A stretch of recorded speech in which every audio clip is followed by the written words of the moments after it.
Hello and welcome back to the stream. It has been a minute. But it's because I kind of rethought my content strategy, and then I went away, and then I was sick. I'm still sick. Look like shit.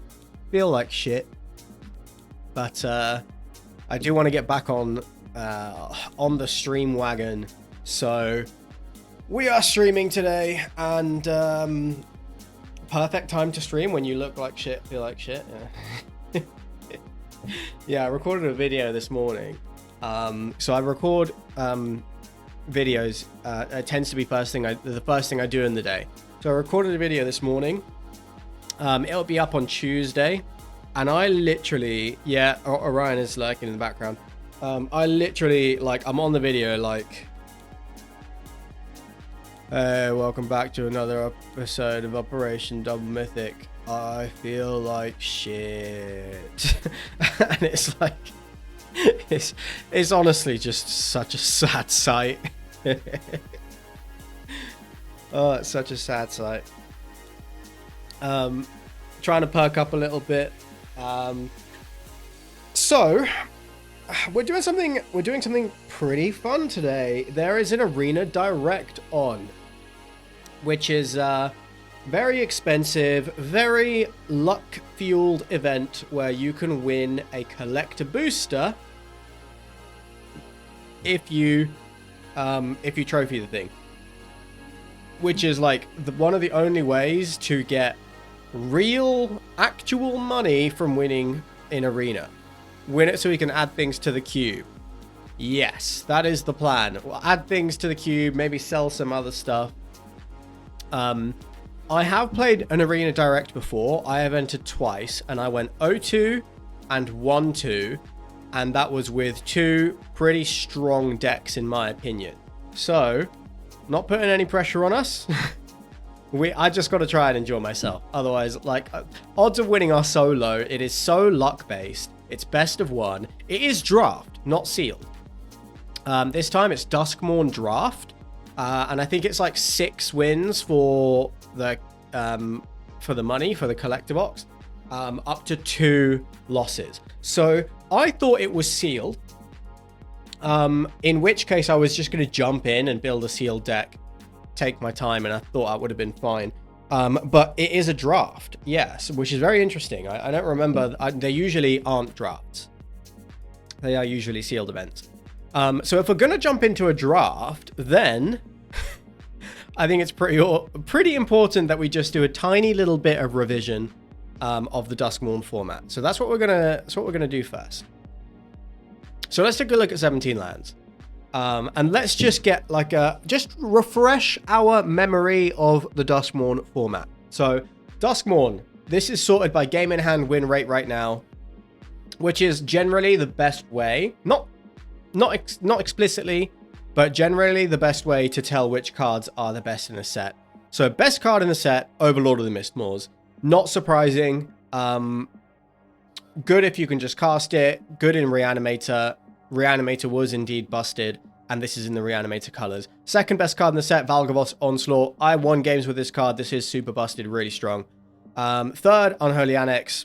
Probably, yeah, I mean, makes sense, makes perfect sense. Fourth is the Swarmweaver. This is quite funny, actually. I wouldn't... This is the first one that surprises me a little bit. I think this card is really strong. 4 mana, 2/3, makes 2 1/1s with flying, and then if you have Delirium, it's 2 2/2s with flying and Death Touch. Doesn't seem like that busted. Doesn't seem that busted, but very, very high game in hand win rate. And it's, 0.2 is a fairly significant drop. So the next one down is Ghostly Dancers. This card is absolutely busted. So I would have thought this would be higher than Swarmweaver, but hey, that's why we do this. It's good to know. 5 mana, 2/5 flying. When it enters, you reanimate an enchantment or unlock a door. And then whenever, and then the Eerie trigger makes a 3/1 spirit. This is really, really strong. Usually means that the colors are probably better rather than the card. Yeah, with the Swarmweaver, I mean, green, black. Green-black was like the delirium, grindy delirium color. And I think it probably was good, yeah. Overlord of the Boiler Bilges next. I can definitely see this. Removal spell on a stick, and then, of course, if you can cast it for 6, grafts tend to be grindier, and if you can cast it for 6, it's just disgusting. Tyvar surprises me that this isn't higher up. I guess it's possible that it's hard to cast, but this thing is goddamn impossible to get rid of. Tap another untapped creature you control. Tyvar gains indestructible till end of turn. And then it has a 5 mana overrun effect. This thing is so hard to get rid of. Very, very, very good. Overlord of the Flood Pits next. So I guess it just having flying is the big problem here. Because this thing is, I guess it is, it's a very, very fast clock in the air. That's probably the... It's also, I guess, free. Like, you cast it for 3, you draw 2, discard, and then it... Yeah, I guess all the Overlords are going to be pretty strong. Dollmaker's Shop is absolutely disgusting as well. I've won games with this card. Insanely strong, especially in like the red-white aggressive deck or blue-white artifacts where you're just making a bunch of small creatures and glimmers and stuff. Dissection Tools I've also played with. I remember this being oh god, I've lost it. There it is. I remember this being really strong. Goes in every deck. Absolutely such an easy first pick. Overlord of the Bale Merc surprises me. 62.3 game in hand win rate. 5 mana 5/5. Impends for 2. When it does, it effectively draws you a card. But then it's just a 5/5. Do you know what? I guess like attacking every turn and then keeping like getting that unearth effect for your creatures is insanely difficult to beat in a grindy kind of game. But still, it surprises me that this is so high. I would have thought this was a little less strong. Zimone, I've got my ass handed to me by this card quite a few times. It feels a little strange. Like, it's worth splashing. I don't think I've ever managed to play it in a green-blue deck. You remember that sucking? Do you mean the, oh, green-white survivors is probably your least favorite archetype? Yeah, green-white survivors was not very good. I think it was my least favorite archetype in Duskmourn. For sure. I think it was generally the weakest. It was just a few too many hoops to jump through. Zimone, really high game in hand win rate. Hell of a strong card. Comes in, makes a 3/3. And then on turn 5, makes a 5/5, and then 7 makes a 7/7. Yeah, I guess I can see like this is a ton of value. There's a ton of value, so fair enough. Sheltered by Ghosts. Actually, this is an uncommon. So everything above here has been a mythical rare. The highest game in hand win rate uncommon, and understandable. This card is disgustingly strong. Like, the fact that this isn't a rare is shocking. 2 mana removal spell, and then also gives lifelink and ward 2. This card was... Yeah, that's nuts. Screaming Nemesis, just obscenely strong card. Super good in an aggressive deck. Entity Tracker, fantastic. I did play with this card a ton. Excellent card draw engine. Toby I never really played with. Doesn't seem that good to me. I guess, like, creature tokens you control have flying is relevant, and then it makes a 4/4. 3 mana for 5 power and toughness is pretty good. Unstoppable Slasher. Really difficult to deal with in a draft. Midnight Mayhem. I have won games with this. That was certainly good. And then we're down to, like, Unidentified Hovership. And some, like... We're getting down into uncommons, so... Okay, Unidentified Hovership, really strong. Good to know. This kind of effect is always pretty strong in draft. This one is 3 mana for, like, a Detention Chariot effect, which is pretty insane, huh? Let's look at the uncommons. So, the top game in hand win rate uncommon is Sheltered by Ghosts. We've talked about that. Midnight Mayhem, we've talked about that. Unnerving Grasp is next. Now, that tells you that blue, specifically blue-green, I would think, is strong in this format. A 3 mana sorcery speed bounce, make a 2/2. is absolutely, like, I can see the strength in that, but the fact that this is one of the highest game in hand win rate uncommons, I think has got to tell you that Manifest is quite strong.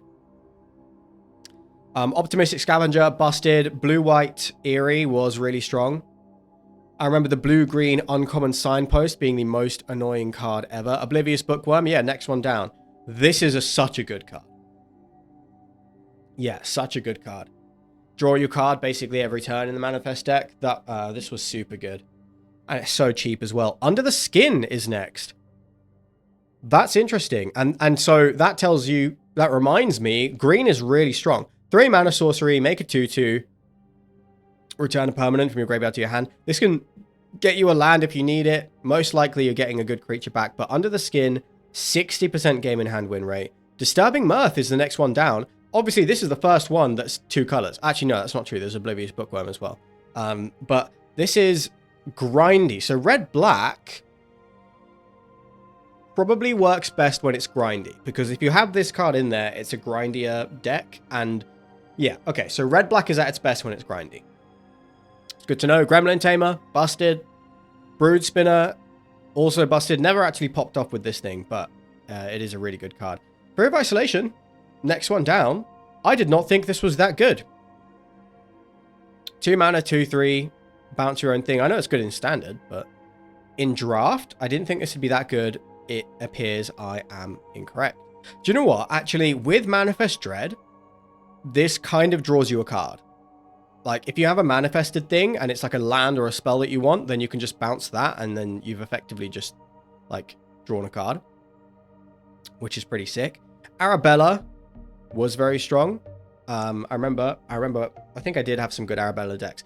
I don't want to build red-white, though. I think the red-white was insanely strong. I remember the red-white aggro being really good in this format, and I guess I shouldn't shy away from that. But I'm not good at aggro decks. I think I had the most success with blue-white go-wide enchantments. Yeah, I think that was absolutely one of the strongest archetypes. For sure. Flood Pits Drowner. God, I did not know this card wasn't a rare. I really thought it was a rare. But yeah, awesome creature. Wildfire Wickerfolk, next one down. So green-red is your aggressive Delirium. And it seems that is better, but not as good as green-black grindy Delirium. Next one down, Split Skin Doll, good for the aggro decks. Horde Caller was great. Stay Hidden, Stay Silent, first blue removal spell. Threats around every corner was wicked too. Okay, alright, it's starting to come back to me. Let's look at the commons. So, top common, top game in hand win rate common is Glimmerburst. That is surprising to me. And a testament to the power of blue. I think this is so good in blue-white, so good in blue-black as well. Next one down, Trapped in the Screen. God, I can't believe this was a common.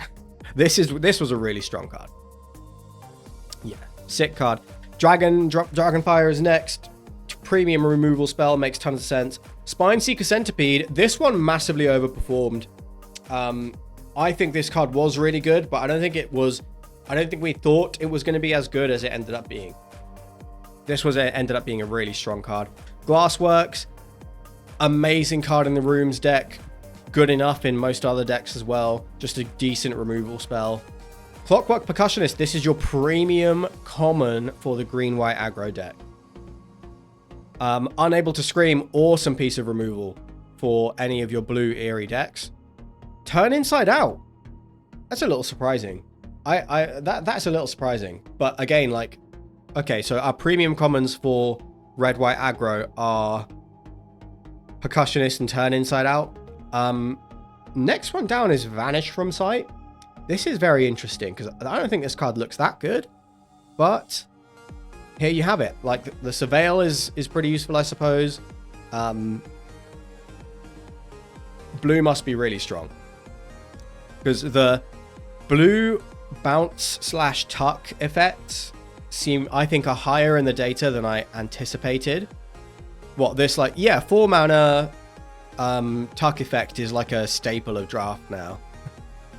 It is in every set. Yeah. Unsettling Twins was great. Final Vengeance, incredible for any of the black decks that wanted to sacrifice their stuff. Glimmerlight, surprisingly high. Surprisingly high. Gotta respect the Glimmerlight. I like it. I like this Vanish effect, this Tuck effect. It's just good in every deck. It's good in every set. It's just like a staple of limited Magic. Green Fight effect. Next one down. Well, this is a Bite effect, really. And a bit of a weird one, but still good. Blue's not lame. Get out. Fuck off, Sam. Get out of here. Manifest Dread is the next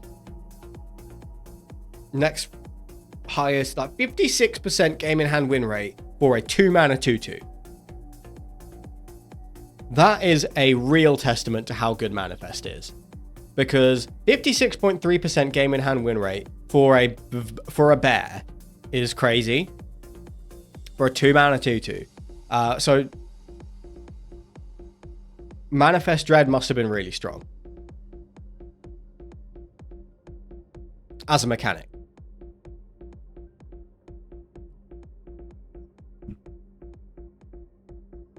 No, it's a sorcery, yeah. So it's not a surprise attack. So that's interesting. It's very interesting that is so high. Maybe we should be looking at, like, just the high-level drafters. Seized from Slumber. This is a surprisingly good... This is in every, like, 5-mana removal spell that costs 3 less if it targets a tapped creature. Is also in every limited set now. And it's surprisingly good.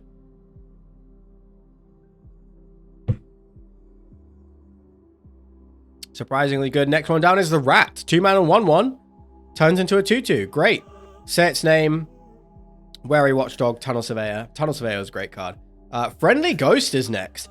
I thought this card was actively bad. So seeing that it has a 55% game in hand win rate is quite surprising. Quite surprising. Yeah, I thought, like, Friendly Ghost, it's like a 2/4 gives a creature +2/+4 or something. Manifest Dread isn't just a 2/2. Oh, right. Yeah, you can flip them up. Yeah, okay, yeah. I mean, yeah, you can flip them up.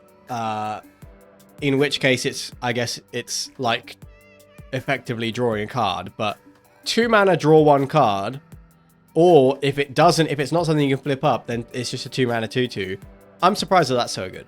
I'll stand by what I'm saying. I'm surprised that is so high win rate. Let's look at some trophy decks, shall we? Just see what some other people are doing. Let's look at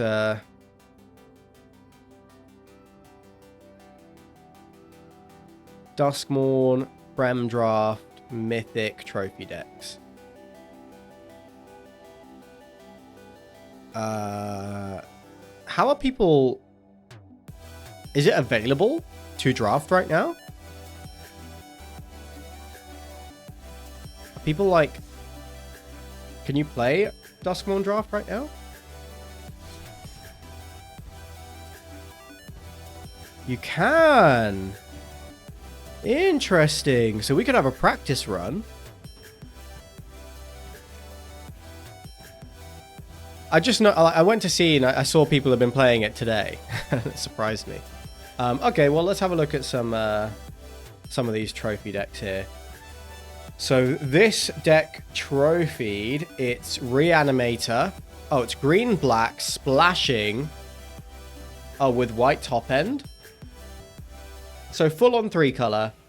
There's 1 Neglected Mana, Terramorphic Expanse, Haunted Screen for fixing, Greenhouse for fixing. They have Raucous Carnival. Why would you... Oh, that's not in the deck. Right, okay, no, none of these cards are in the deck. So this is the deck? I mean, it feels to me like this is bad mana. That's their sideboard. Yeah, sorry, my bad. This feels like a bad deck. This feels like a bad deck. Like... I guess the Cynical Loner can put your big stuff in the graveyard. You can cycle the Branch Snapper, but you need to find a white to cast Rite of the Moth, and then, like, you have Ghostly Dancers, but all of your top end spells are white. This feels bad. it trophied, so it is what it is. But yeah, this doesn't look good. I'd probably be looking to play...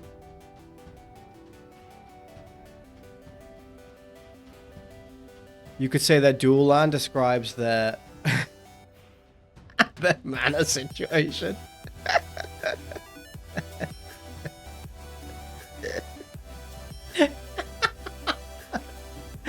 That was a good one, Sam.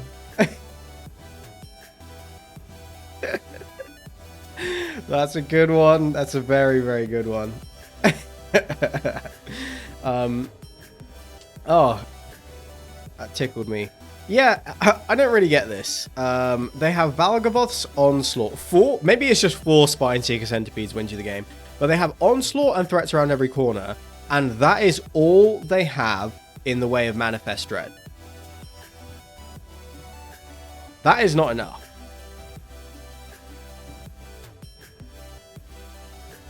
I guess this is fixing, though. 4 mana, Finder Plains. And then they have the Expanse and the mana. So that's 3 white sources. They're playing Malevolent Chandelier over Spectral Snatcher. Feels really weird, that. Every time I look at trophy decks, I think they're all absolutely stupid. Let's see what a good red-white deck looks like. 2 Arabellas, 1 Percussionist, 1 turn inside out. They got the Midnight Mayhem. They got the Horde Caller. They got a couple of Fear of Being Hunted. Oh, 2 Fear of Being Hunted, 2 MVS. That's really strong. And they did get trapped in the screen. So yeah, some pretty high quality deck there. That looked really strong. Let's see what this red-white deck looks like. Yeah, similar thing. 3 Midnight Mayhems is nuts. That's really good. 2 Dissection Tools is nuts. Jesus. 2 Arabella. They got MVS and Fear of Being Hunted combo. They got a Clockwork Percussionist and a turn inside out. Reluctant Role Model is in here as well. 2 Dragonfires. Yeah, this also looks really strong. Has to be pick one both times because that card never tables. Yeah, I think this card goes in virtually every deck. So yeah, that's really lucky. And then they were obviously in the right seat as well. To get 2 Arabellas and 3 Midnight Mayhems is crazy. And then they also got Role Model Split Up, which are 2 excellent white rares. So yeah, they got the Shard Mage's Rescue.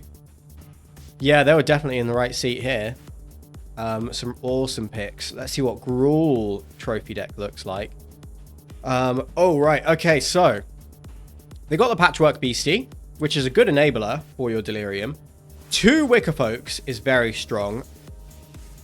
2 Monstrous Emergence, 2 Spine Seeker Centipedes, 2 MVS. What does Waltz of Rage do?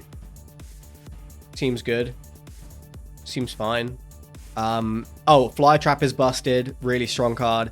So what's interesting here is I think 2 Spine Seekers and 2 Wicker Folks and a Patchwork Beastie I think is like the core of this deck that makes it really strong. Okay. Alright, solid.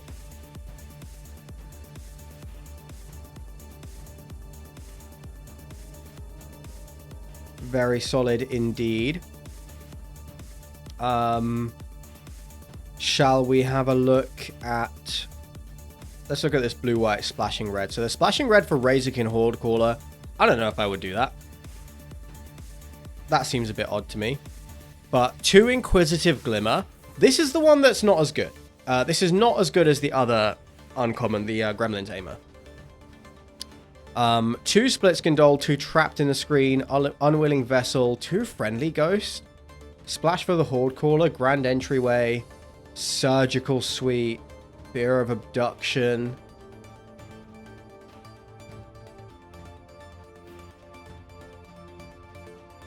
Meat Locker. This deck seems bad. This deck seems bad. Inquisitive Glimmer makes what cheaper? It makes these 3 unlock costs cheaper, and it makes the Fear of Abduction cheaper, and the Clammy Prowler cheaper. That's bad. I don't want to play Clammy Prowler. I don't want to play Friendly Ghosts.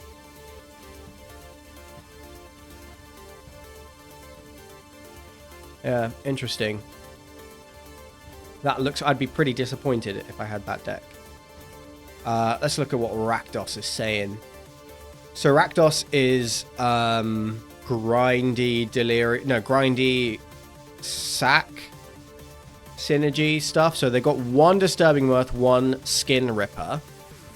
They have a few... Well, they have a couple of good 1-drops. I wouldn't want to play Friendly Teddy. Fear of Missing Out's really good. 2 Nowhere to Run, Scorching Dragonfire, Malfunction, and Winter's Intervention, and Withering Torment. Really good removal package. Fear of the Dark I wouldn't want to play. Ticket Booth, Glassworks, Derelict Attic. I don't think this looks too strong. Yeah, I don't think that looks all that strong. Let's look at this Simic deck. Oh, fuck me. Wow. This is like a constructed deck. So they got Patchwork Beastie Unable to Scream, 4 Oblivious Bookworms, 2 Paranormal Analysts, 3 Manifest Dreads, Monstrous Emergence, Zimone, 2 Banish from Sight, and then a few other good Manifest cards. This is the most busted deck we've seen yet. This is so good. Incredibly lucky. Yeah, really awesome. Okay. I think that's as much revision as I feel obligated to do. Should we do a Duskmourn draft first? It's 7:30. Let's do that. Let's do a Duskmourn draft and then we'll jump into a winner box. What do you say?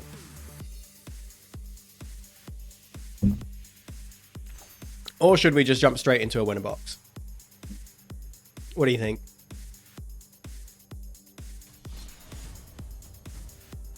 Should we go straight in for the win a box, or shall we have a warm-up Premier draft?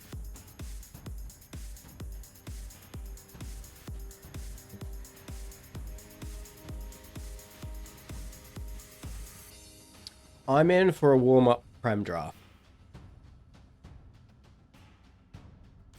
Okay.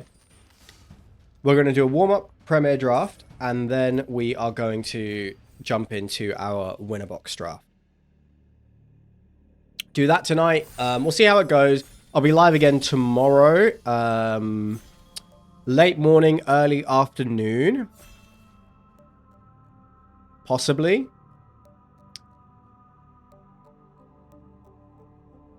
And we will see how I'm feeling. We'll probably draft more. Well, we will draft more. Unsure what we'll draft. Okay. Enduring Innocence is insanely strong. So I'm definitely going to first pick this. 3 mana, 2/1. Whenever a cheap creature enters, we draw a card. Insanely good card. Insanely hard to get rid of. So absolutely going to windmill slam the Enduring Innocence. And then what we're looking to play is red-white or blue-white. There's also... Defiled Crypt, I think, is fine. There's a Wickerfolk in this pack. That is interesting. Insidious Fungus is good. Final Vengeance is great. If we get back Creeping Peeper, I'll be happy enough. But even if we get back, like, Teddy, I guess that's fine. Getting back Vicious Clown is probably the best thing we could do, though. Depending on whether we end up in red or white, but not tabling something very exciting. Yeah, I know. Like, pick one, pack one. Forced to play aggro. Like, of course. What else is gonna happen? Leyline of Hope. Might actually be all right. But no. What else is there? There's Wickerfolk Thresher, Emerge from the Cocoon.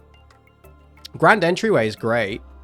Diversion Specialist is good. Wickerfolk Thresher is fantastic. But green-white is not really where we want to be. Say Its Name is great as well, but again, for the same reason, not really where we want to be. Grand Entryway is probably the spell I want to take, to be honest. Let's cut off the aggressive white cards. Emerge from the Cocoon, also one that I would think about taking. But I think with our, like, I think it's close between Emerge and Grand Entryway, and with our first pick being Enduring Innocence, Grand Entryway looks a little bit better to me. Yeah, a little bit better. So yeah, if we can be heavy white, and then let's just see what else is open. Again, I'm looking for red or blue to be open here. So in this pack, we've got Violent Urge. That is interesting. MVS also interesting. Fear of Surveillance is fantastic. Tunnel Surveyor is fantastic. Am I supposed to take the Glimmerburst? I think so. This is the highest win rate card in the pack. Glimmerburst is the best card in the pack. We know that. MVS is incredible. MVS is incredible. We could also just take the Fear of Surveillance and stay in white.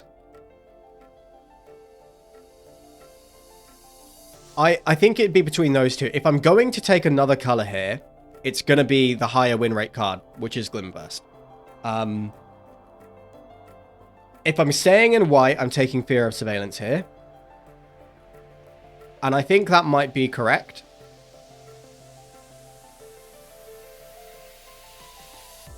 Yeah, I'm going to give it one more pick. Stay in white. Let's see where we end up. So now there's a Savior of the Small. 4 mana, 3/4 with a Reanimate effect. There's another MVS, another Wicker Folk. Saw, not very good. Leyland Transformation, obviously unplayable, borderline. But Savior of the Small does seem pretty good. It's going to be able to get back for virtually all of our creatures, I would hope. Blue-white does seem open. I agree. But red seems more open than this pack. So let's just take the Savior of the Small and let's wait and see. So now there's an Irreverent Goblin, which I think is absolutely a sign that red-white is open. There's also a Glassworks in the pack. I'd be very interested in that, but Irreverent Goblin's sick. Excuse me. Poorly streamer is poorly. This is a Premier Draft. This is a Premier Draft. We're doing a practice Premier Draft. So I'm going to take the Irreverent Goblin here. Now, of course, the Reanimator deck was looking sick. Like, there's a Shroud Stomper here. We could have taken some Reanimator stuff. But I think I'm pretty happy taking Vicious Clown here. That's just fine.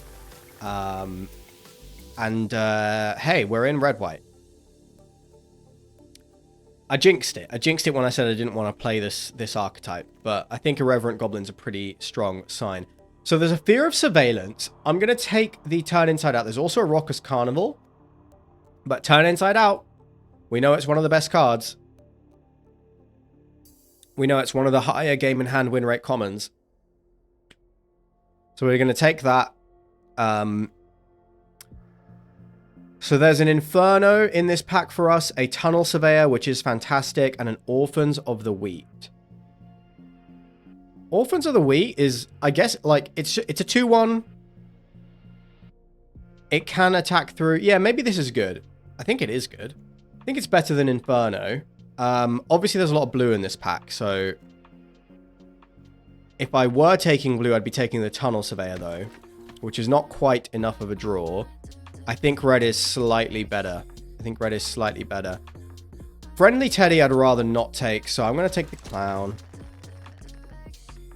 I forgot how much I hated the amount of shit rares in this format. Yeah, all the ley lines, tons of shit rares. I'm not taking Found Footage.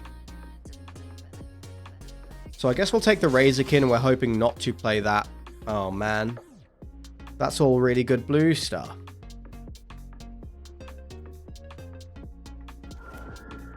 Well, you know, it's not too late. Our red is not so good that we can't pivot into blue. Would I play Saw? Nah. We'll just rare draft the ley line. Maybe we'll play it. Nope. It's absolutely useless. Turns all of our creatures into a certain creature type. Absolutely useless. Yeah, blue is open as well. Blue is open as well.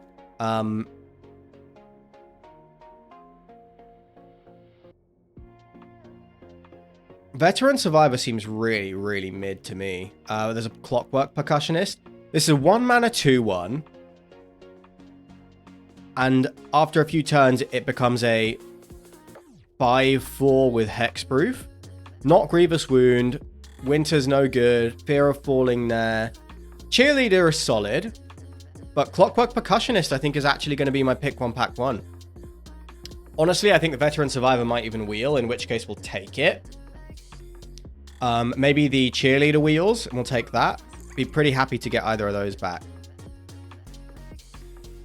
There's a Baseball Bat, Friendly Ghost. Hand That Feeds is probably the card I want the most. There's also a Glimmerlight. I think Glimmerlight is higher win rate than Hand That Feeds.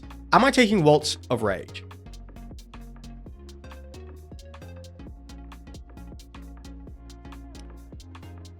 Am I ever taking Waltz of Rage? Is Waltz good? Do I want a board wipe? I guess it's like a sort of one-sided board wipe. Oh, and you get the refill. All right, do you know what? Let's take the Waltz. Let's cut the Rip Chain Razorkin here. Now, this is interesting. This is a good pack for us. There is a Fear of Being Hunted, a Clockwork Percussionist, and a Grand Entryway. I really do think Percussionist is good, but Fear of Being Hunted is so awesome, and we are on the lookout for more MVSs. There's also an Orphans of the Wheat.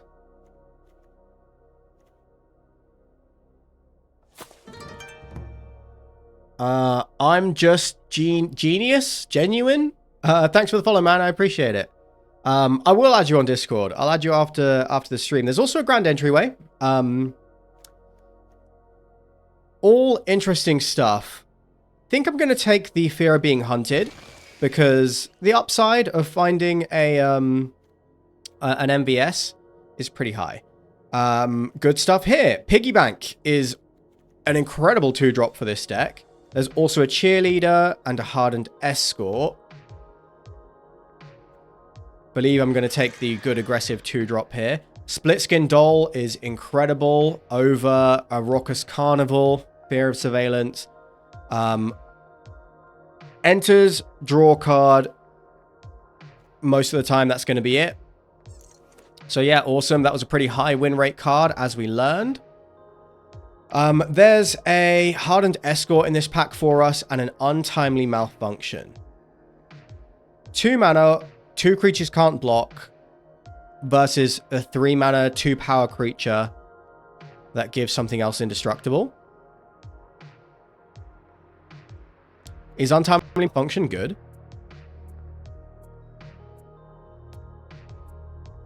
It might be. Might be a good way to just finish a game, especially with clowns. Like, you make a big enough clown. I don't know. I don't know about that. Don't know about that pick, but we get the Hardened Escort anyway. I mean, I don't know. Can we take the goat? Just as another cheap creature that turns into a 4/4 at instant speed, basically an exhaust ability. Or do we take Hardened Escort?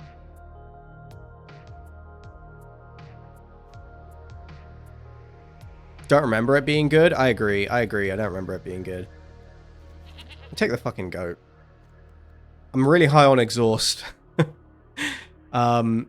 Beastie is fine. I'm going to take the Seized from Slumber as a removal spell here. Why is our Swamp here? Get that out here. Did not wheel any of the cards we wanted. And we're not playing any of these. Let's just take the Winter and move on. So, Friendly Ghost is higher win rate than Hand That Feeds.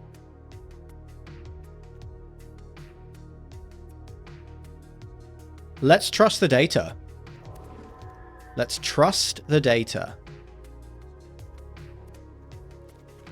And take the Friendly Ghost here. I guess we'll take the Friendly Teddy, hoping not to play it. Oh, free Raucous Carnival is sweet. So going into pack 3. Oh my god. Oh my god. Oh man. Oh, what a pack. Holy crap. Holy crap. We opened the best card in the set, Overlord of the Mistmoors. It's in our colors, so we're obviously taking that. But there is a Surgical Suite, a Trapped in the Screen, a Grand Entryway, Jump Scare Living Phone. All cards that we'd be happy to take. But we opened Overlord of the Mistmoors. Baby! That's so sick. That is so sick. The deck is looking good. And we're almost at playables already. We're at 19 cards. We really need like 4 or 5 more. But yeah, absolutely love to see that. Now, we can take Fear of Being Hunted here. That's kind of it. Yeah, and it's a perfectly good card, so happy to take that. Happy to take that. That is super sick. Yeah, that is super sick. Also, it like survives a board wipe. If we Waltz of Rage, and we get this impending, that's so good. Yeah, this is looking real sweet. We have 15 creatures right now. We could do with a bit more interaction, certainly. And I think Goat's pretty weak. Fear of Surveillance is fine. I think the 2-drops are important. I guess trying to figure out what's weak. Now, there's an Ethereal Armor, which is really good. We have 6 enchantments. Ethereal Armor is so sick, but there's also a Dragonfire. It's between those two. Yeah, Dragonfire is exactly what the deck needs. So the deck doesn't really need Ethereal Armor, and we absolutely do need more of these removal spells. So let's take the interaction. Let's be sensible. Grand Entryway is a 2-drop. Unsettling Twins is very good in this deck. Pyroclasm. Don't know if we want Pyroclasm. Ticket Booth is a 2-drop that then does give us pretty good stuff to do in the late game. Yeah, I don't think we want to take Pyroclasm. I think we are the opposite of a Pyroclasm deck. I think I'm taking the Twins here. 4 mana for 2 2/2s. That's 2 triggers on, like, Irreverent Goblin on... Well, it's 1 trigger on the Enduring Innocence. But I think that's fine. Ragged Playmate is so good. This is very, very important in this deck. And it's so good with clowns. It's so good with the lifelink creatures. It's so good with Orphans of the Wee. Anything that grows. So absolutely, yeah. Super happy to see a Ragged Playmate there. Restricted Office is a board wipe. Oh! Is it a one-sided board wipe? We don't have creatures with power 4 or greater. We could take Grand Entryway and just be happy, be fine. We could Infernal Phantom, meh. But 4 mana? 4 mana one-sided board wipe? Can we play that? Like, we are going to hit playables. So I'm going to take the board wipe and we'll think about it. Because look, we're absolutely going to hit playables here. We'll take the Cheerleader. I should take the Cease from Slumber. And we should probably play it. Trapped in the Screen, sick. Over Living Phone, Grand Entryway, but we're going to take Trapped in the Screen for sure. Removal is looking good. I think this is the deck. There's a few cuts to make, but it looks sick. I'm super happy.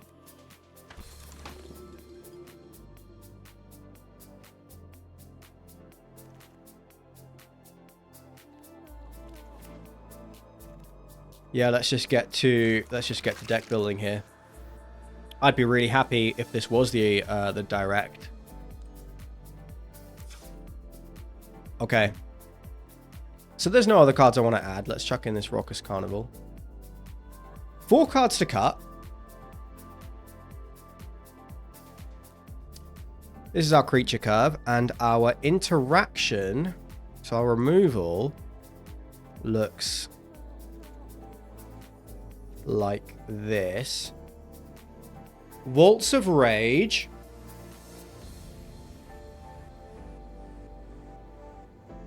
We definitely don't need 2 board wipes, but 4 mana, destroy all creatures with power 3 or greater.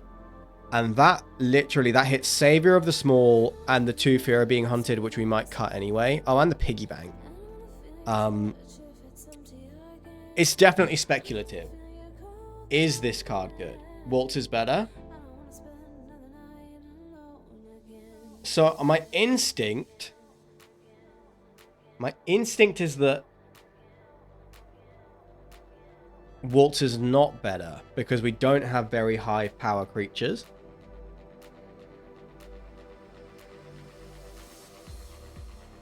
Like, if they... I guess we have, like, Turn Inside Out. Playing the second main phase is nice. Interesting. Yeah, interesting.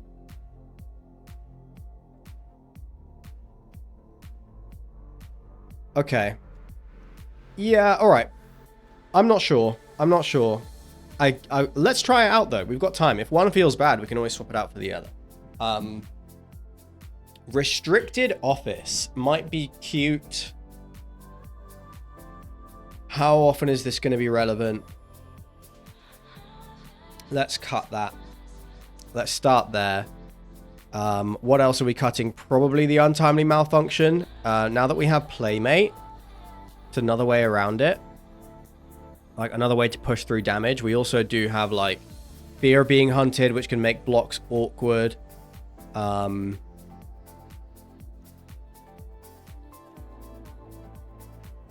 Friendly Ghost, which can enable some attacks. Destroy an artifact. Change the target of target spell or ability. Or 1 or 2 target creatures can't block this time. And this seems versatile enough. It seems good. Just wonder if it's just bad. Don't know. Grand Entryway is a creature, so let's chuck that over there. You don't think it's good?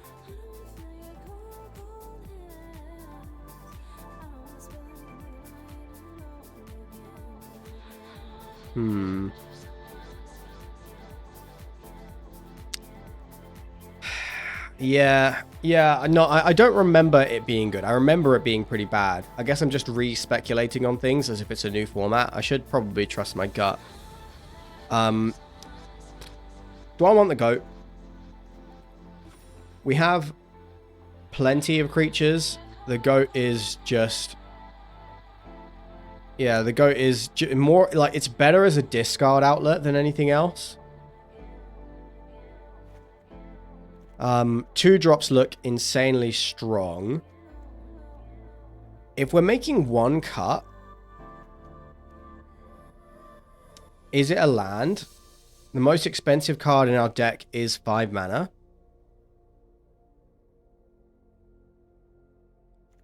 And we do have somewhat good...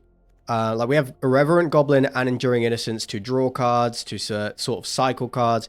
We have Split Skin Doll to find lands. We have Fear of Surveillance. Yeah, I might be able to cut land. I do worry. I guess we have the Raucous Carnival as well. I don't know if... Like, because we didn't find any MVS, I am much lower on Fear of Being Hunted. But... it's still fine. It's pretty good with, like, Turn Inside Out as well.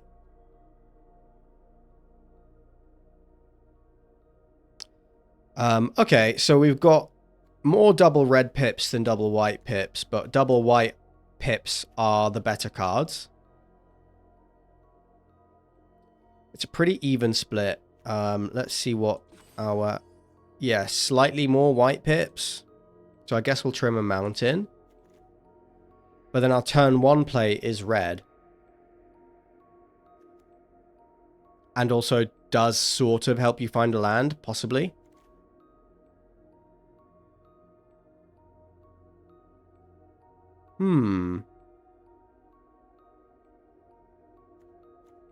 think I'm actually cutting a plains. Because... yeah, I guess the... You cut the plains, you're more likely to find your plains, because I have Percussionist and Goblin in red. But if I cut the plains and then I have Enduring Innocence or Overlord of the Mistmores and I can't play them, I'm very, very sad. Okay, alright, we'll cut the mountain. We'll cut the mountain and we are running it like this. And I think it looks really good. 2 drops are super aggressive. We have set like a couple of great bombs. Waltz of Rage could be really good. Especially like Waltz of Rage, wipe the board. Like, even if we just play Fear of Being Hunted, Waltz of Rage, one-sided board wipe, and then like find Overlord of the Mistmores, play it the next turn is so sick. Okay. All right, let's run it. Let's run it like this. I feel pretty good. I feel pretty excited about this.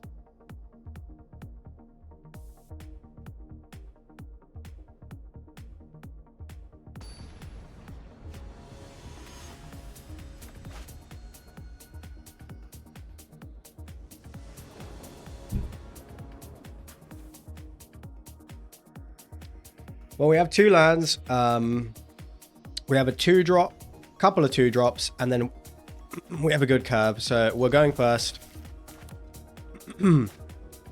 Feel fine about this. And also the piggy bank can make a treasure. Opponent is on the mulligan.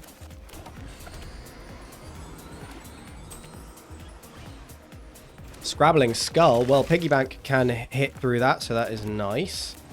And then Fear of Being Hunted can guarantee that it dies next turn, which is good because the mill is actually legit. Mill is legit in this format. So they could have a counter spell. I'm still going to go for the Fear of Being Hunted here. No counter. Kill the crab.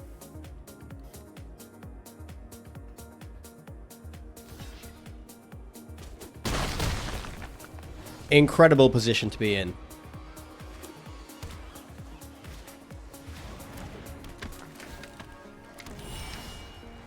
Tunnel Surveyor. Okay, so we could Elegant Rotunda here. I think that's probably right.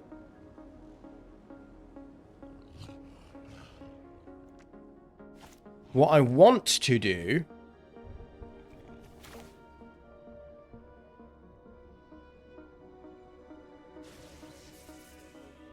yeah, I'm just going to Elegant Rotunda. I think it's slightly less mana efficient, but it's pretty good.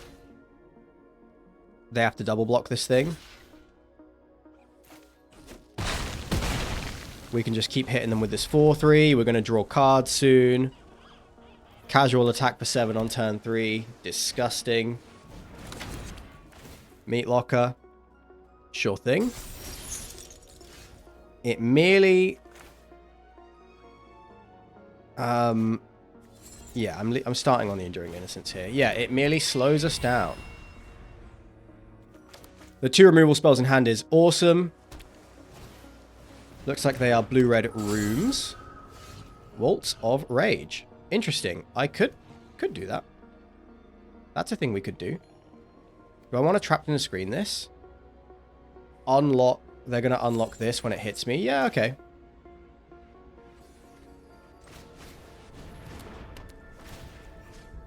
I'll just Dragonfire it? I could. Yeah, Dragonfiring it did make more sense.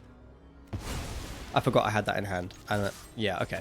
I'm in streamer brain again. I get distracted and I start making stupid plays. But this is fine. Yeah, this is fine.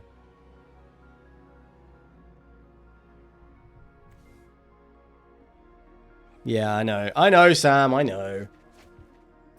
They tapped out, though. I think we've got it. I don't think it's going to matter. Let's start with the... let's get the clown on.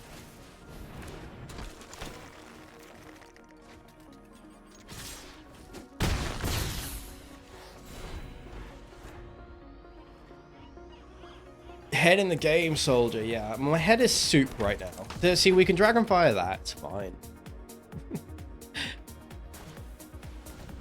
Beastie beat down my 4-3. I'll take my treasure. Thank you.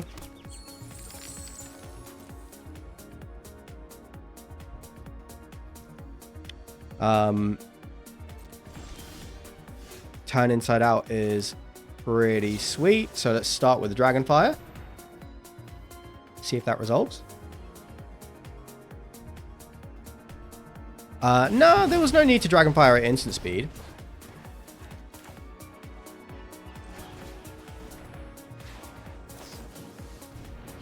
Blood Pit's Drowner.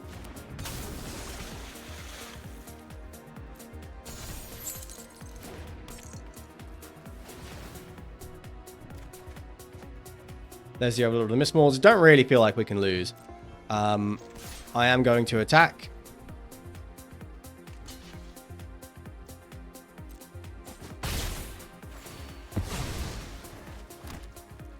Because next turn we have Fear of Surveillance, give this unblockable, turn inside out, win the game. We also just have Overlord of the Mistmores.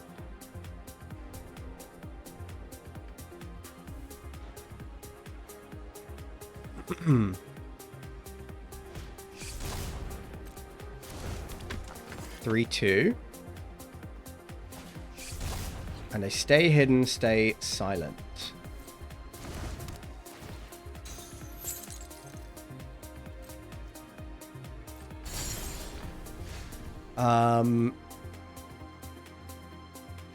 I could Waltz of Rage. I don't need to do that. I don't need to.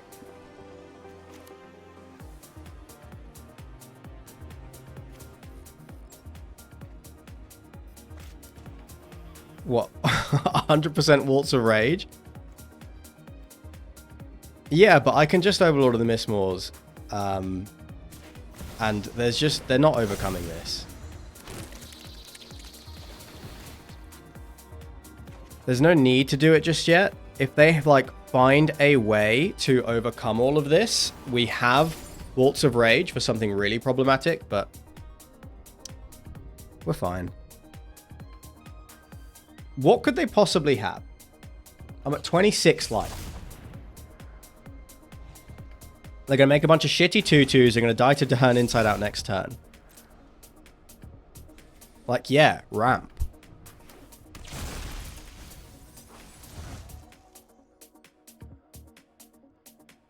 What if they had Waltz of Rage? Fair enough.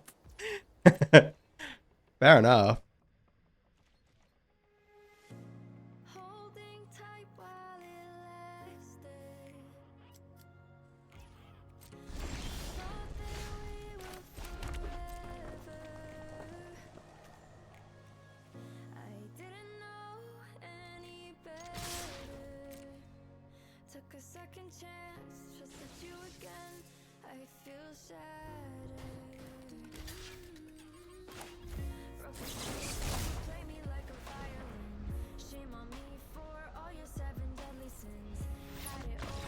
See, we had it. I admit, it would have been the better play to Scorching Dragonfire the 3/3. However, we would have probably then just trapped in a screen the next 3/3 anyway. So it's fine.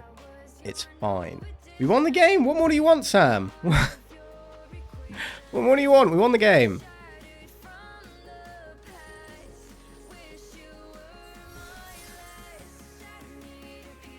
Lock. You're right. This is the practice draft. If I'd have done that in the Arena Direct, it would have tilted me enough that I would have just, like, absolutely derailed the whole game. There is real money on the line when we jump into the winner box. Because it is not cheap. Oh, yeah, we keep this. Opponent goes first, but this can help us find our red source. And we do have a couple of plays to make anyway, so... On the draw, we definitely keep this.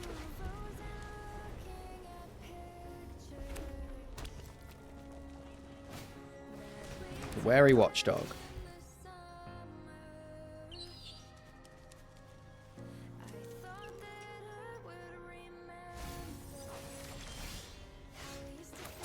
Waltz of Rage might be very relevant here.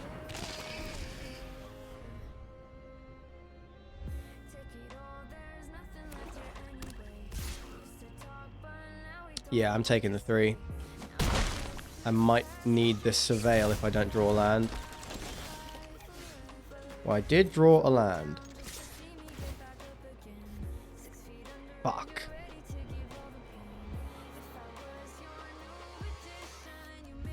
That was a mull. Nah, never a mull. Now I don't know what to do though. Gonna keep it. I'm gonna keep it. I'm gonna keep it. I'm gonna make a 1/1. We're gonna draw it, and then we're gonna find another land eventually, and it's gonna be fine.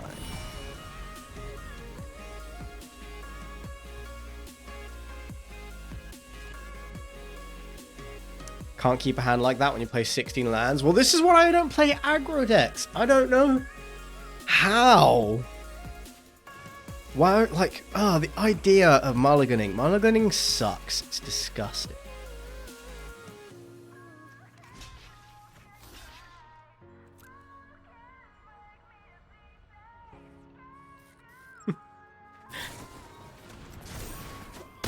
Cool. Combat trick. We have no play next turn. Okay, I probably lost us this game.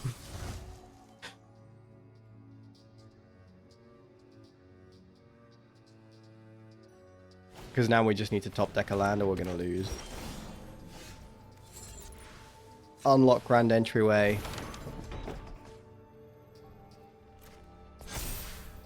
Pass turn. What are they going to have? Another combat trick? Nah.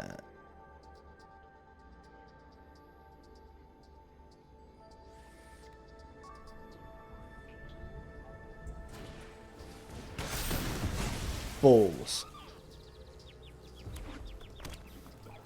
Give me a mountain off the top. And then another mountain off the top. 2 mountains off the top.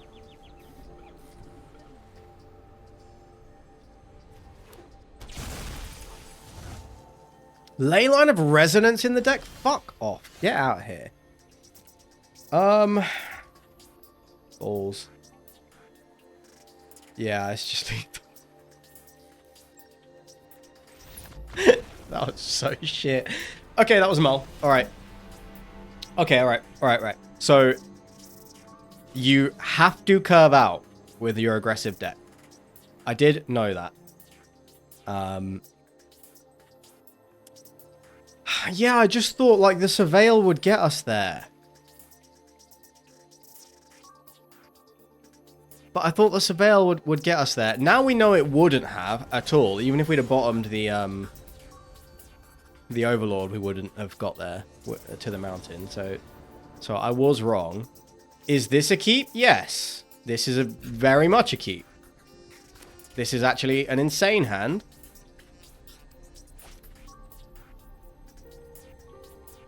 And we're on the play. I think this game is pretty much already won.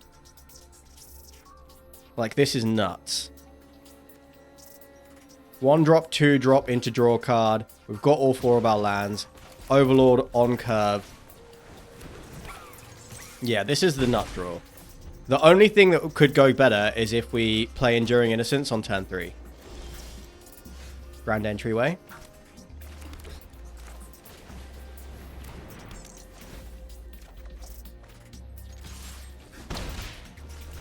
I mean, we can play that on turn 3. That's nearly as good.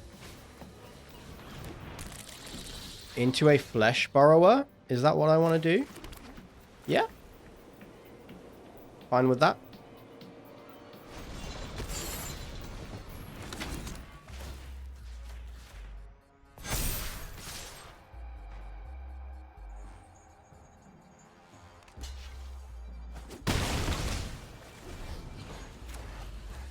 Especially with Savior of the Small. Like, we can get it back.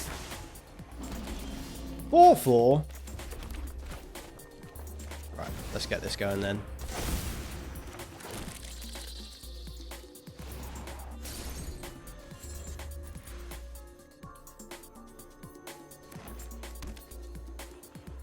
They are green-white.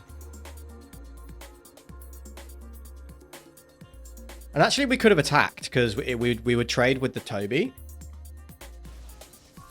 Because this can't block alone. So I should have attacked.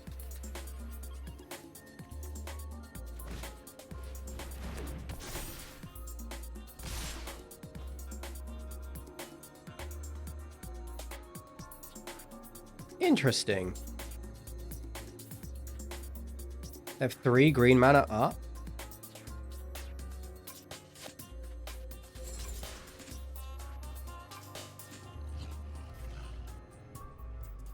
I think they have some sort of combat trick.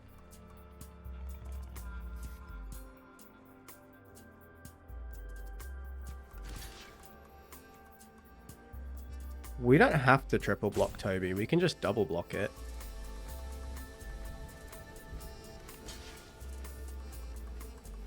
Plus, all they need is +2/+2 to then just blow out everything.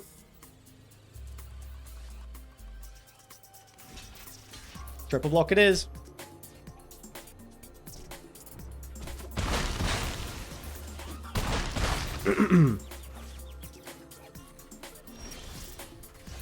Unsettling Twins is a pretty great draw.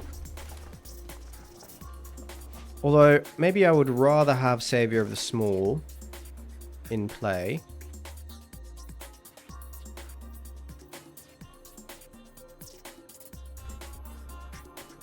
Yeah, alright, let's get this going.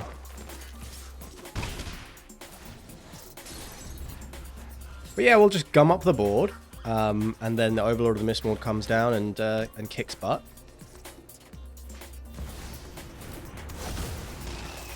Ooh, a Battle of the Overlords.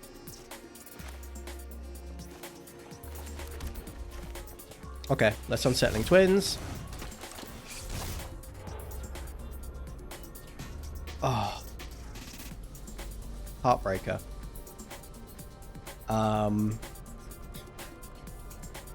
Alright, fine.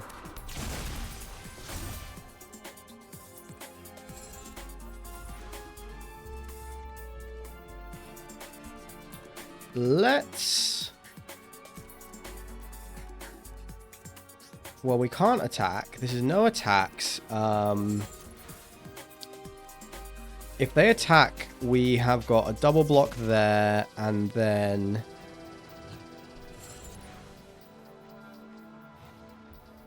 Yeah, so we can just make a 1/1 here. And our double blocks look fine. Next turn, we will have a 6/6. No, there's no way to recur Waltz of Rage. They didn't have a combat trick to save the Toby. So... Oh, actually, can we... Block this like this. That there.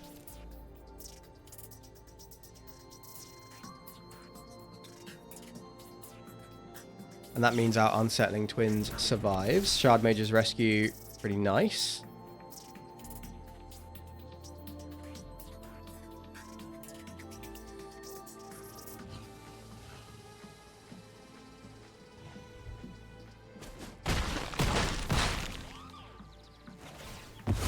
Still fine.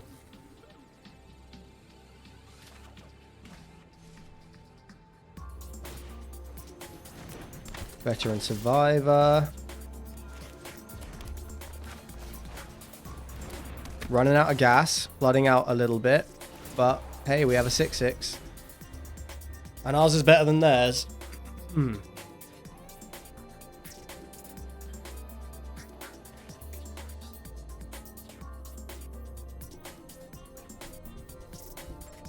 Yeah, 16 land flood. Should have played 15.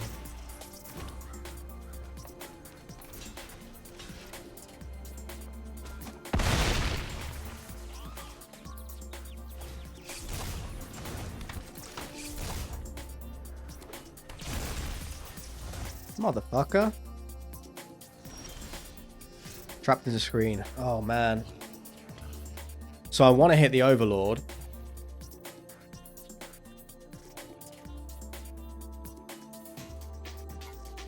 But then can I attack? Trade everything off. I'm left with 2/2/1s. Yeah, it's still better. It is better. I can just do it and pass. No, I think I trade the 6/6 for their entire board. Yeah, I think I can actually... I think I'm attacking everything here.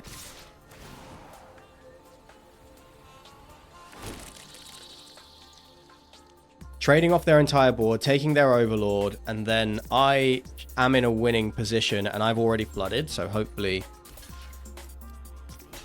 Yeah, they can't really... They're triple blocking the wrong thing.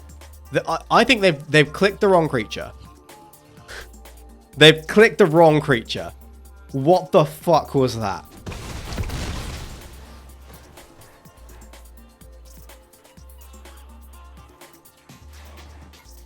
What the fuck was that?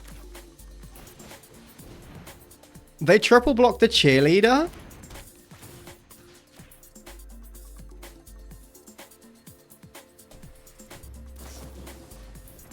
The Shard Mage's Rescue again? Sure.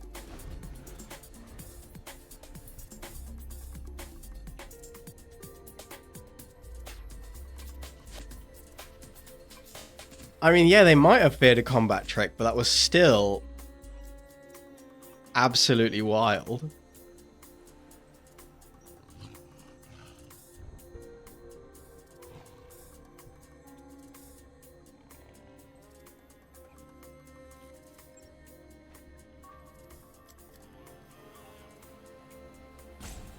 Yeah, they're down to one card in hand. Oh, we're definitely still in a great position. We're just attacking all here. They're down to 4.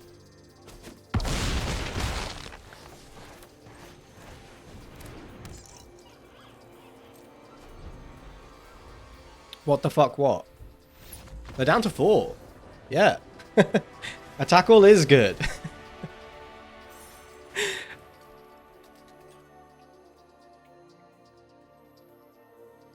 Their life total was so low.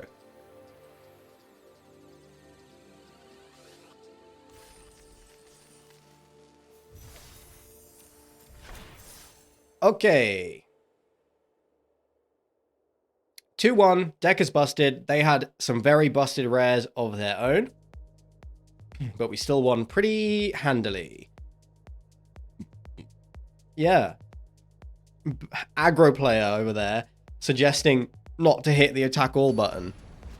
What kind of aggro player are you, huh?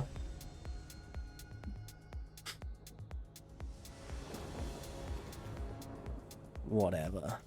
Whatever, Sam. Yeah, keeping this. Probably discarding one of these to try and find a planes.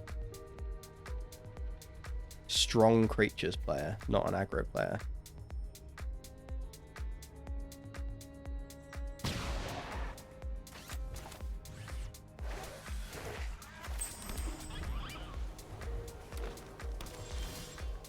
Raucous Carnival.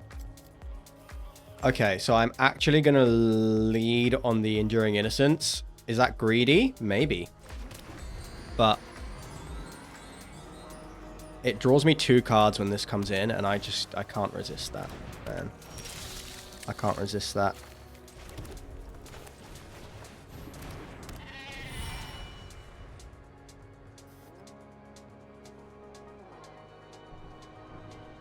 I like seeing Piranha fly. That is not very good.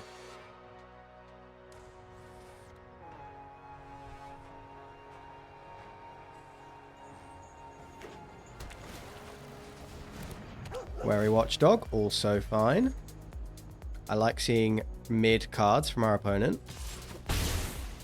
I like that they think they should be attacking.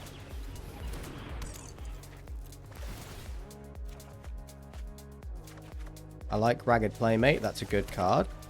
I'm gonna play it. Especially because we have Clown in hand.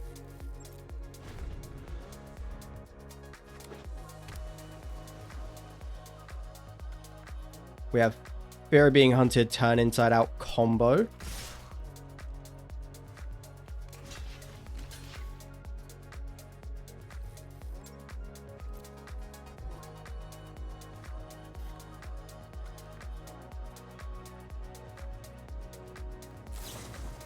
Oh, it does cost 3 red. That's true.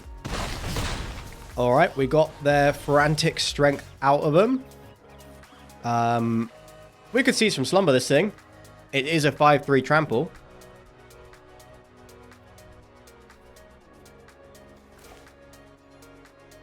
But we also have turn inside out to trade with it. And I think we also have a life linker, so yeah, I'm gonna save these seized from slumber for something a bit scarier. Okay, fine. Hit me for 7.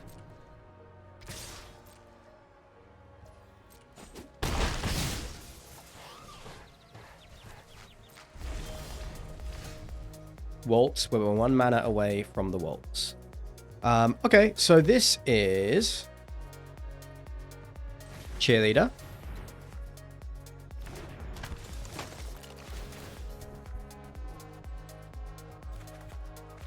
Yeah, we do need to be careful. We can hold up slumber, we can hold up we could turn inside out for the extra life, but I don't think we need to do that. Let's just attack. Holding up seized, holding up turn inside out. It's pretty good.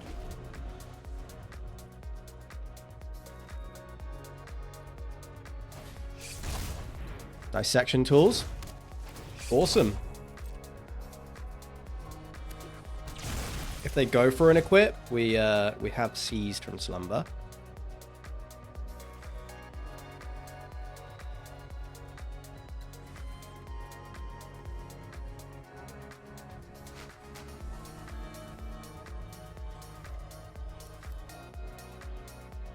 Going for it's going to be a little greedy opponent.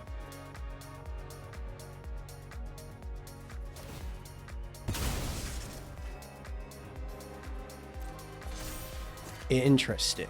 Okay, so I think what I'm doing is locking in this block. Going to turn inside out the cheerleader. Seized from slumber the piranha fly.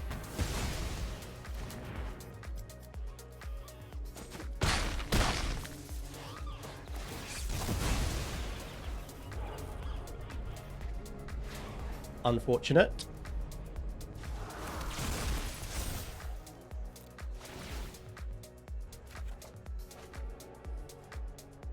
Now we have 6. This is 10.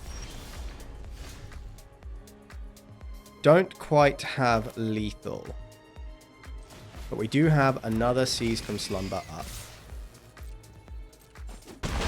Not that that's really going to be relevant, but we can just cast it next turn on whatever they play and probably win the game. Whatever has lifelink.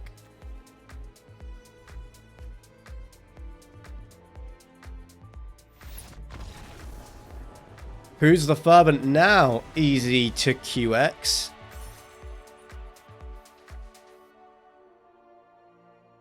Nice.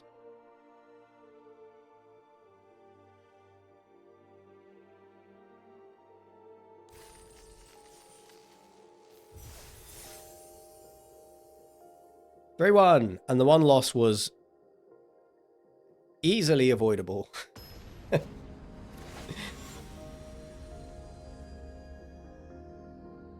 JMI. All right. Well, it's still a good curve, even though we don't have double white. Would like to draw another white. Would also like to draw more creatures. That is a creature, and that is enough. I'm happy.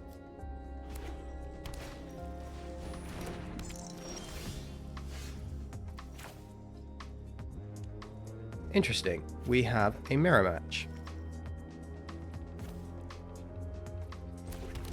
So I could play Fear of Being Hunted here, trade off, and then I'm left with a flying 2/2. I think that's probably worth it. And I'm happy to do that because Fear of Being Hunted isn't ever going to draw a card with the Enduring Innocence. Yeah, I think that being on the play and having the 2/2 flyer is great. We can Trapped in the Screen Arabella. I would love to get Enduring Innocence down.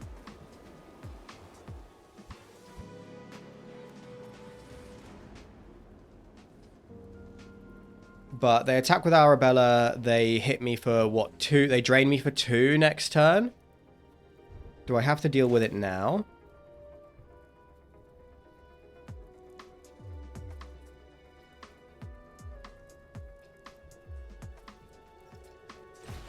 Yeah, let's just do it.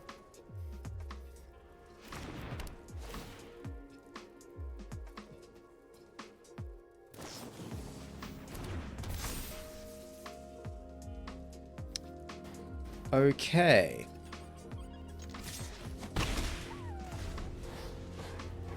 That's fine. We still have the Seas from Slumber for it. So, like, okay, they get a drain for 1. They hit me for 2. Next turn, if it's land off the top, I can play Enduring Innocence and hold up Seas from Slumber. I failed to do that. So I could just do this. Grand Entryway, make a 1/1.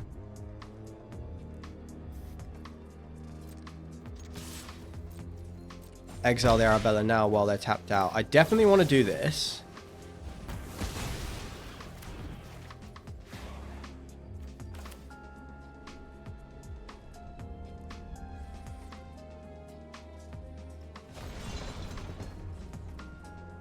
Yeah, okay, I'll make the 1/1. Losing out on drawing a card here, but it's fine.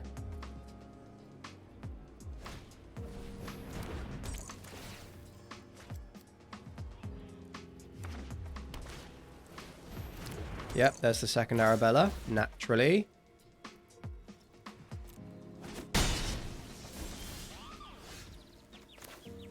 Oh, the mana is so awkward right now.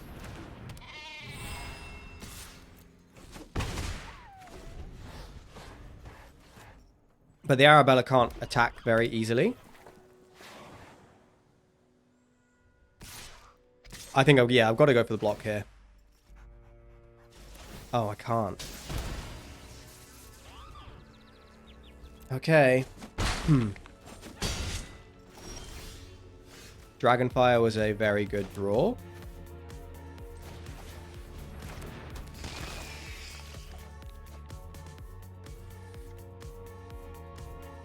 I need to Dragonfire this Arabella. I'm going to do it on their upkeep. And then I think I'm still going to keep hitting in.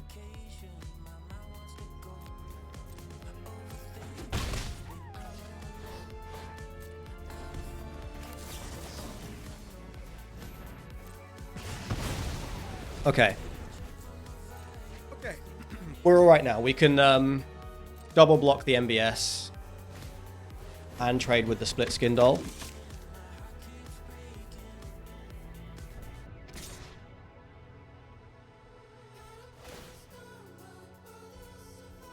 We can't double block with the MBS because it has First Strike. I keep forgetting. But we can chump block it forever. Alright, let's start with Split Skin Doll, draw 2 cards.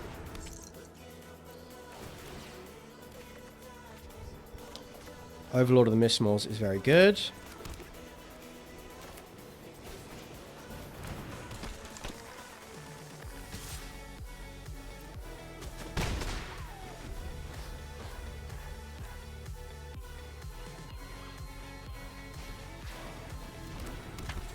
Norin, okay, not very impressive.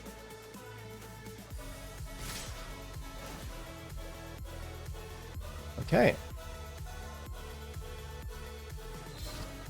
So this has Indestructible, this has First Strike. That's bloody good, that is. But they're tapped low. How do we do on the clapback?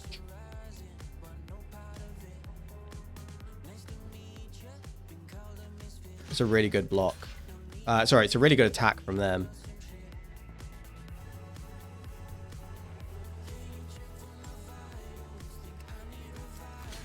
So I could do this.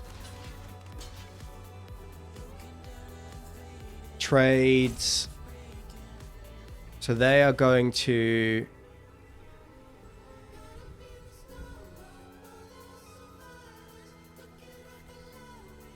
Vicious Clown can get +4 next turn.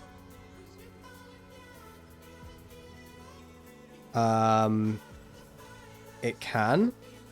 But then that would be 6, 7, 8. It would be lethal, but I have to block 2 things here. 6, 7, 8, 9, 10, 11, 12. No, it wouldn't be lethal. Yeah, I have to block. So they kill the clown here. Yeah, okay. I go up 2 life here. Maybe I only need to block with the Enduring Innocence, actually, because I could have... Because I would have gained 2 life. And then had lethal on the way back. Maybe.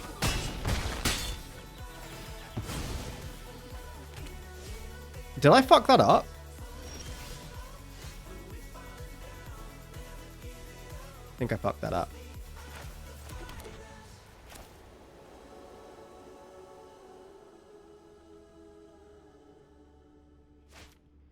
Do I keep forgetting what First Strike does? Because that'd be really stupid if I did.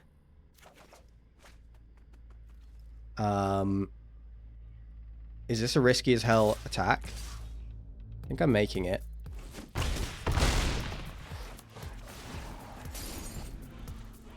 And then just like block, block.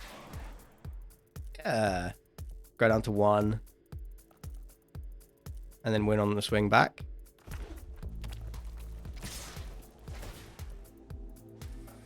Yeah, we'll just block the 2 3-drops here. The 2 3-power attackers.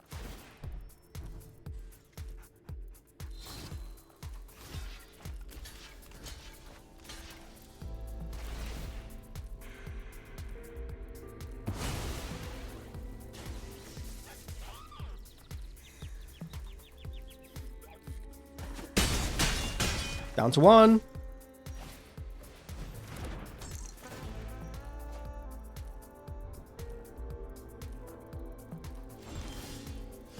And this is lethal. Sick. Okay, so not my cleanest play. I did fuck up the first strike block. But that was a good win. That was a good win. That was a good win. That opponent, we fought through 2 Arabellas. That opponent is sat there thinking like, what the fuck? Why didn't I win that game? Where did I go wrong?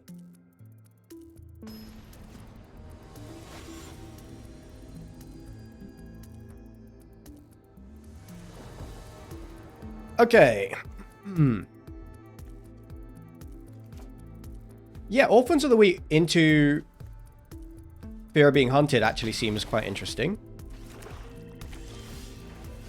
Oh, we drew the land for the Overlord, so busted.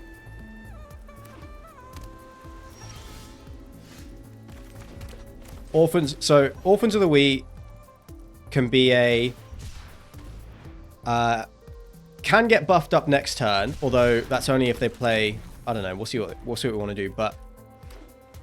It gets really strong when, like, with Overlord, with... Okay, they didn't put a creature down, so I'm just gonna...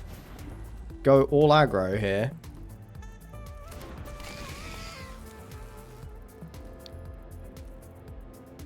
If they have like a flash threat, okay, cool, yep. Withering Torment spent, which by the way would have destroyed our Overlord of the Mistmoors.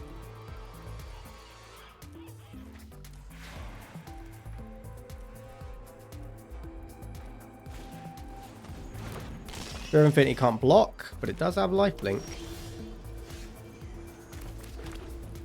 So let's make our...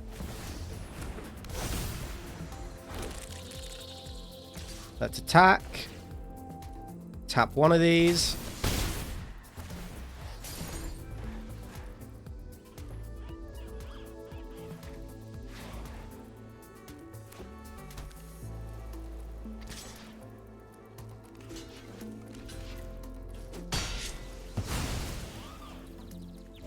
I'm fine with trading. Like, they still have to jump through hoops to get this thing back. So being rusty on the format does mean, however, that I don't know what they are doing now.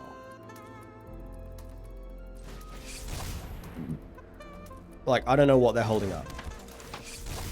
Is there a big flash creature? Ooh, Fear of Being Hunted is good. Irreverent Goblin, also good.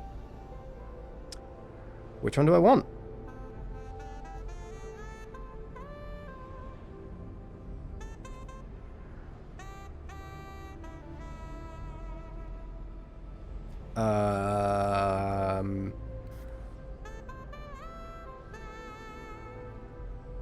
Let's take the Fear of Being Hunted.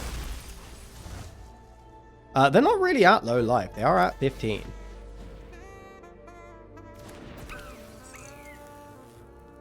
I'm still attacking with everything. Still tapping both of these. There must be like a big creature. I know there's like Appendage Amalgam, I think, but that's like a 3/2. Live or die, reanimate Megalodon. Okay, good.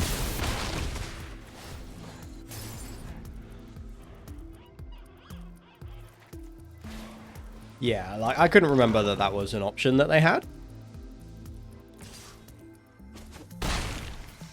Still, this is all right. Trapped in the screen. Ooh. That's pretty good. Okay, can the flyers get us there? Turn inside out is pretty nice.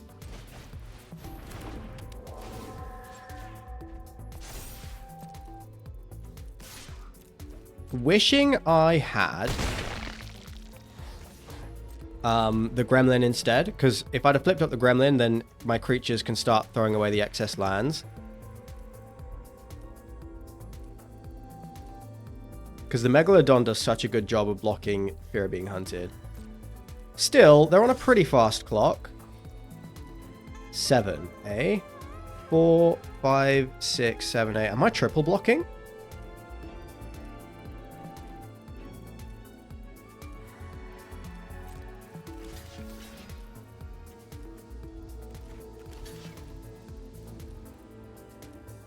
Yeah. Let's just chump. We like turn inside out could be a surprise lethal at some point, especially if they start like trying to get the like Fear of Infinity starts coming back, and they start gaining a little bit of life. Then this could push through that damage that we need.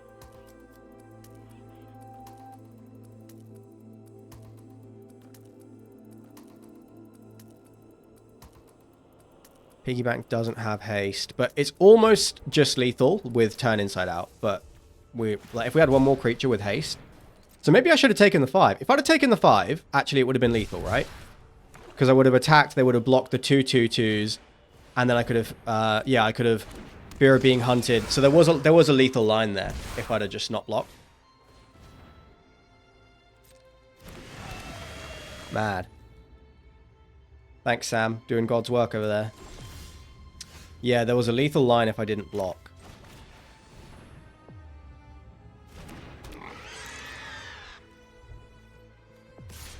I'm feeling like it's still okay. And that we are ahead.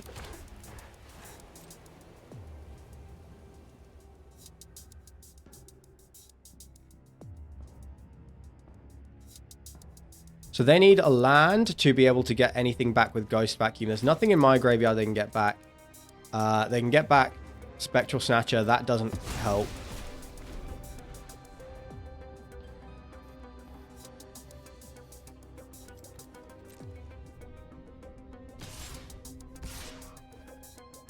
Yeah, okay. So they're going to go up to 6. I am supposed to take 5 here.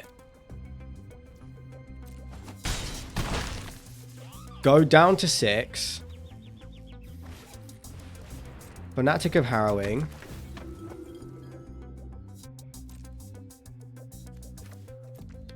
Because now my attack is lethal. They have 3 blockers.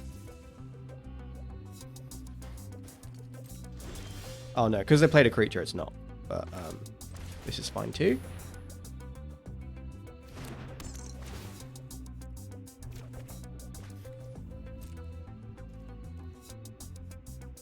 The flyers are just lethal. Yeah. Eat, trade. Yeah, just sending the flyers.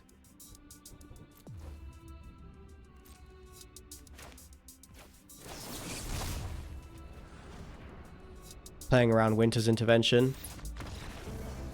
Although they could have Winter's Intervention the other thing. Nah, there was no need to attack all. What if we attack all and they... No, I don't know. I don't know what they could have done, but... Yeah, head out, Sam. You got it. Thanks for hanging out. I'm going to be here continuing to draft for a little bit. Okay, sweet. 5-1. Feeling fine.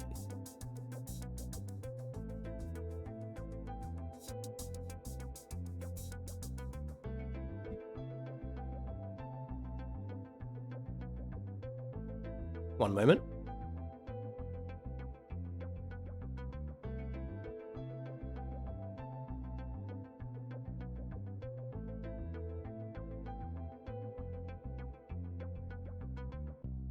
Oh, I have returned. Hello.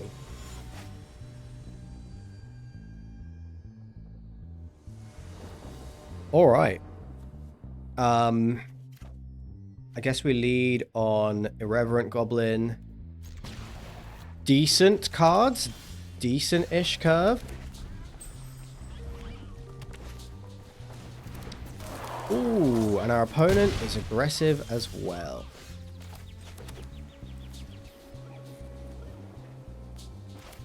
And they are on the play. But let's see if we can't beat them. Start binning some of these lands. Yeah, we'll take 3 for now. Wary Watchdog.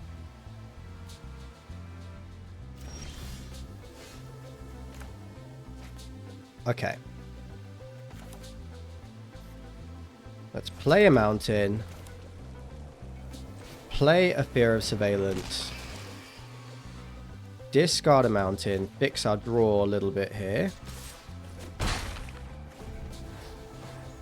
Seize from Slumber's good.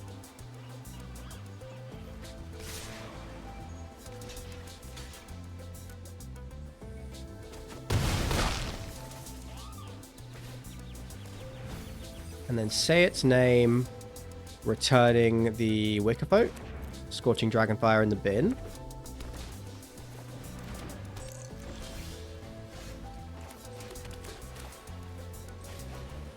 Okay, probably just holding up Seized from Slumber here. We can drop a Plains. And we could hold up Seized. Exile the Watchdog. That seems fine to me. They play the Wickerfolk. We trade with that. We exile the Watchdog.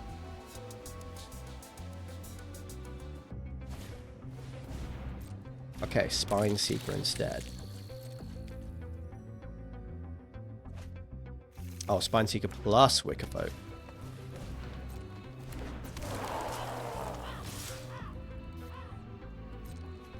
So we will trade here. Exile this. Oh, right. I thought it was an exile effect. I was thinking of Ride's End. God damn it. I can be pretty stupid, huh? So we could fear being hunted and trade off with the Spine Seeker.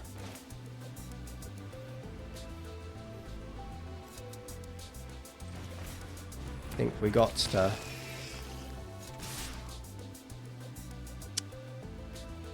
leave them with a 2-2.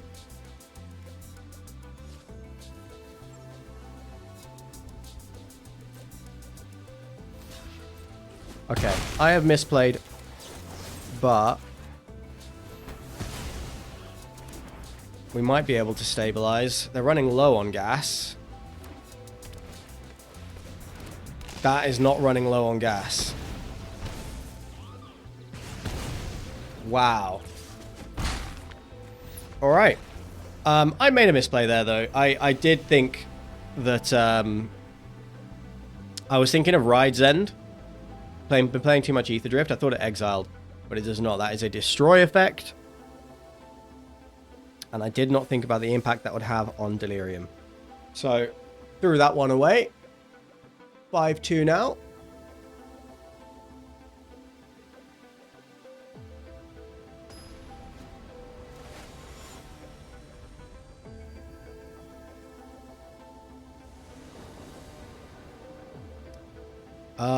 Well, this is certainly a keep.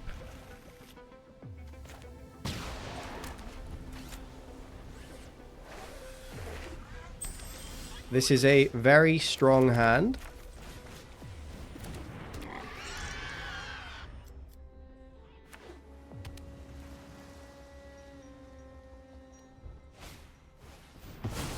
Exercise.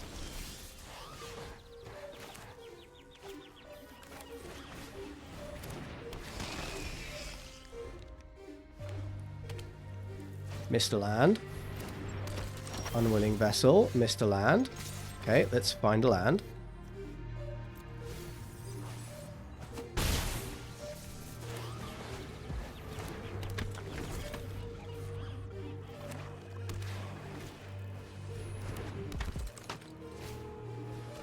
Yeah, opponent is also doing very well. I am in dire need of a land.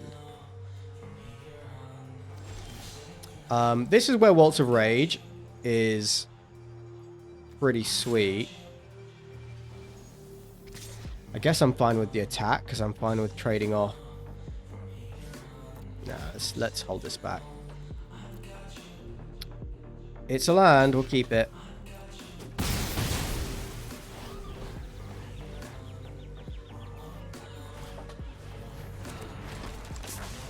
Should have attacked.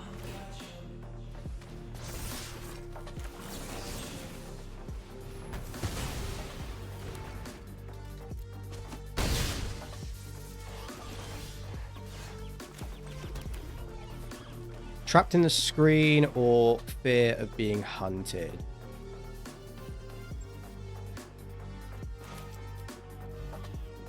I guess trapping this one is fine.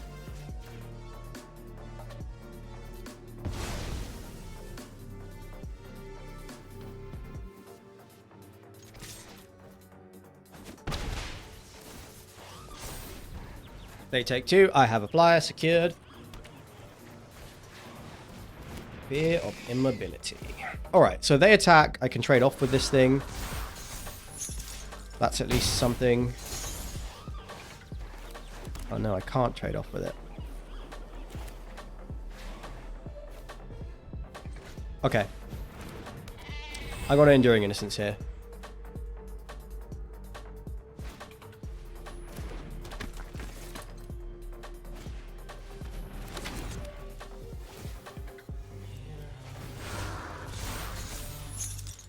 Yep, it's quite a lot of damage coming through, but Overlord of the Mistmores does a good job of stabilizing. Down to 5.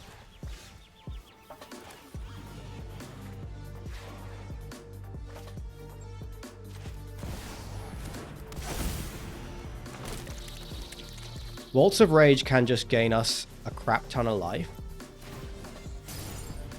if we draw the land, because we can just use Enduring Innocence and deal 2 damage to every creature, but that would leave them with 2 creatures. Unholy Annex is insane.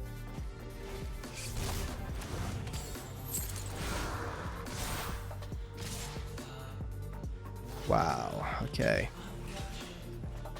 2 chump blocks here.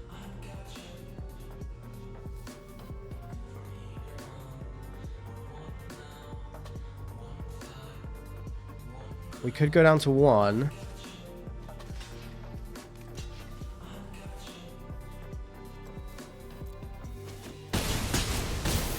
Yeah, I think it's pretty much worth the same.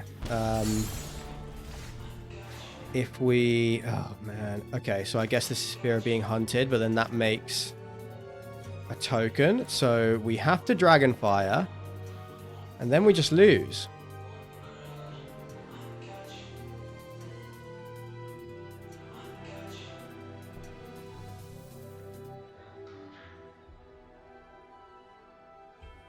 Yeah, we just lose, right? I was thinking turn inside out this and then kill it, but it won't die.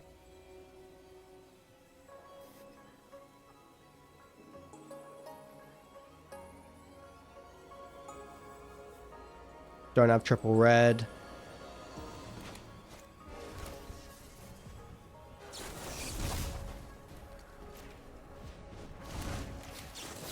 Yeah, this doesn't work.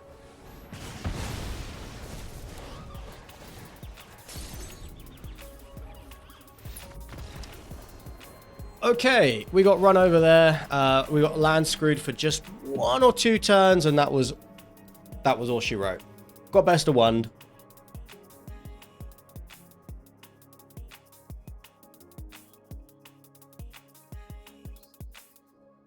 Okay, all right. So definitely a little rusty, but 5-3 is not bad. Not quite going to be enough to make it in the direct, but we'll give it a go. We will certainly give it a go. Oh, yay, an alchemy card. Thank you so much. I'm a little nervous, but let's jump in. Let's have some fun. Let's give it a go.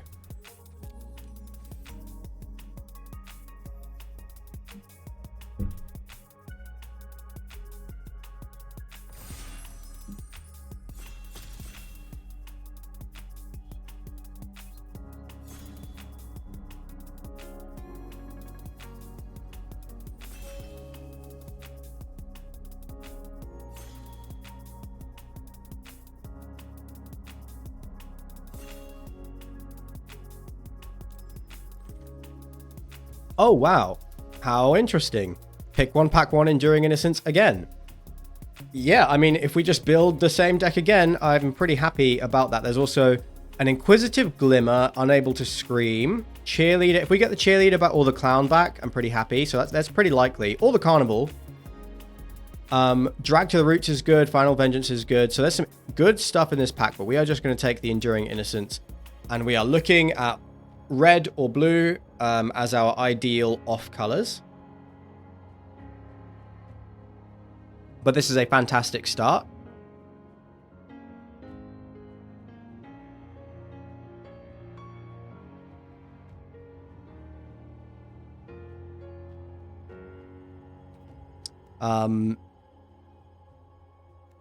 Yeah, Glimmer isn't that likely to make it all the way back. It's not even that good if it does.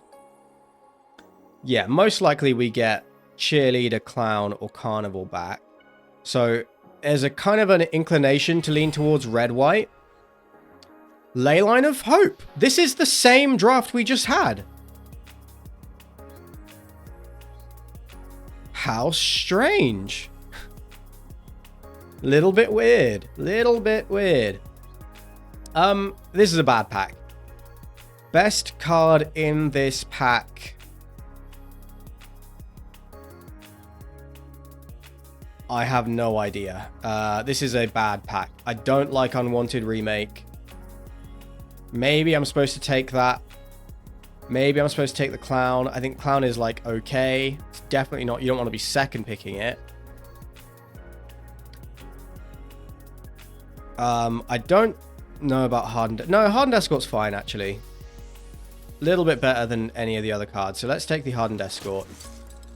It's a good start to a white deck. It's also good with Enduring Innocence. Yeah, you just can attack in and keep getting lifelink. There's another Hardened Escort. There is a Fear of Surveillance, Cathartic Parting, Norrin. Norrin's good in a red-white deck. Norrin is actually pretty good. There's also a Hand That Feeds. So, okay, we'll take Norrin. It's really good with your Enduring Innocence because you can exile stuff and then replay it. And then just endlessly draw cards. So, yeah, it looks like we're doing red-white again. So, Fear of Abduction is the best card in this pack. However, Piggy Bank is also very good. Cheerleader and Jump Scare are fine. And I don't know if, as an aggressive deck, we want Fear of Abduction. 6 mana is a lot, and we want to keep our curve a lot lower than that. So let's just take the good aggressive 2-drop.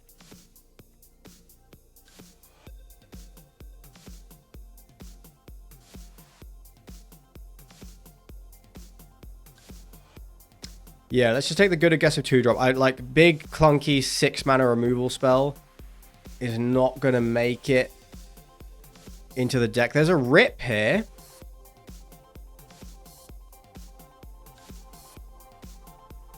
Rip is interesting. Is Rip worth a splash? Is it better than MVS? MVS is a perfectly serviceable card. So I'm just going to take that rather than trying to do anything cute with the splash. There's a Vicious Clown. I am expecting to get one of these on the table, though. So I'm going to take the Friendly Ghost here. And nothing else in the pack really jumping out at me.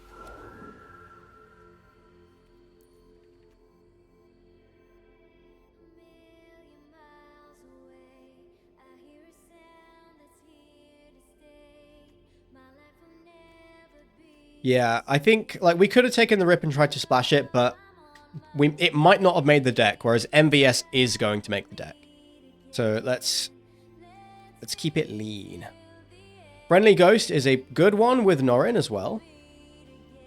So I mean, Savior of the Small is fine. It did get cut last time. It might get cut again, but it is actually not bad. If it's especially like reanimating, you know, Piggy Bank. Yeah. Reanimating the Enduring Innocence if it dies. Yeah, this is good. This is good. I like where we're at. There's another Friendly Ghost. We could take the land on the, like, speculative splash, but we might play 2 Friendly Ghosts.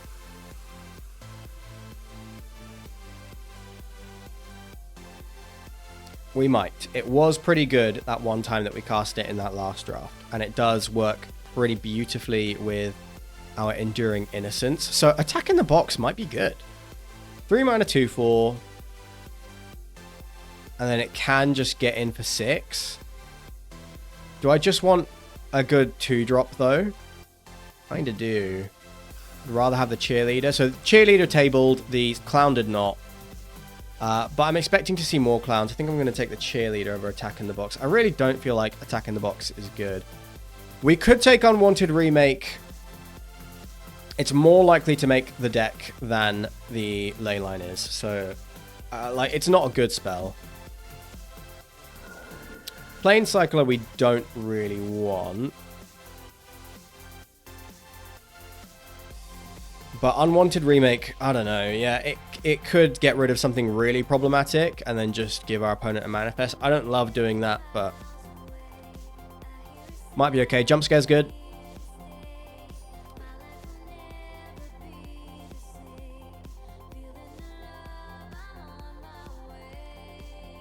Chandelier can go, not Winter's Intervention. So 11 playable cards here. And we open Sheltered by Ghosts in Pack 2. Incredible card. Incredible with our flyers, our Friendly Ghosts. There's an MVS. If we get MVS or Fear of Surveillance back, that's ideal. There is also an Overlord of the Baelmerk in this pack. Is this worth splashing? It might be. But I do think Sheltered by Ghosts is incredibly strong. So I'm going to take that.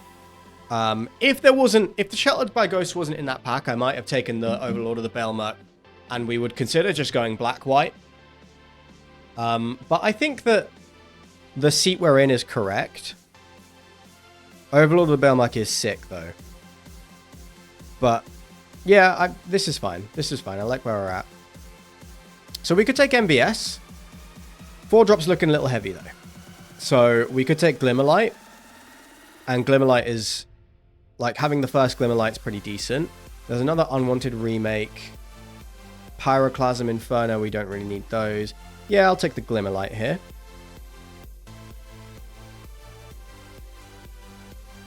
First one of these is pretty good. And I do think... let me think. We could do with a dual land.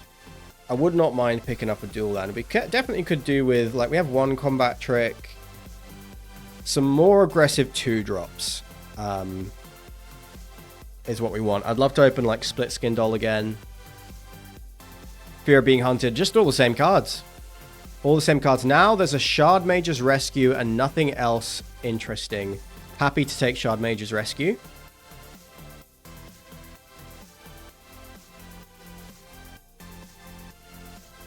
Every time an aura enters, the creature gets hexproof. So, Diversion Specialist. 4 mana, 4/3. Sacrifice a creature. Exile a card. Versus Grand Entryway. I'm probably just taking the Grand Entryway. Our 4 mana slot's already pretty full. So, yeah. Good aggressive 2-drops is what we want.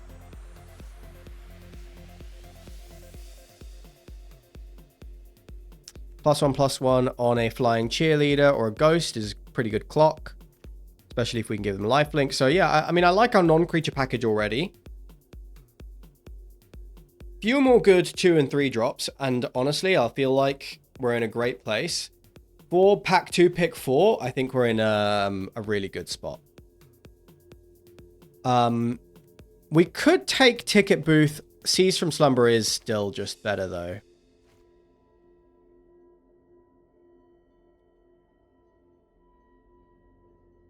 Yeah, Ticket Booth is not that exciting for this deck. In the Rooms deck, it's a fine early creature. It would be fine in this deck. But it really is most of the time just going to be a 3 mana 2/2.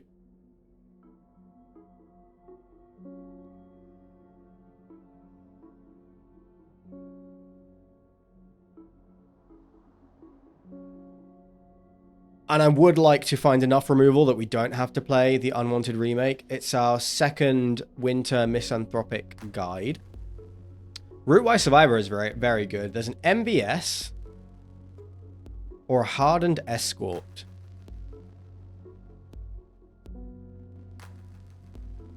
I believe MVS is the better card.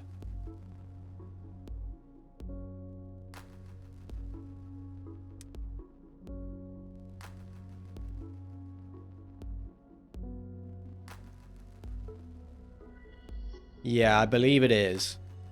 Second MVS, I'm going to take over second Escort. Glassworks is perfectly fine. Totally playable. Can squeeze out a win if you really need to. And you've got too much mana. Nothing for us here. We're not going to play the Soul Rager. Smoky Lounge and all this black. Interesting. I mean, we're in pack 2, so I'll take the land and maybe like speculate on a black splash. Certainly not splashing any of these. Gonna take the Unwanted Remake. Again, hoping I'm not playing this.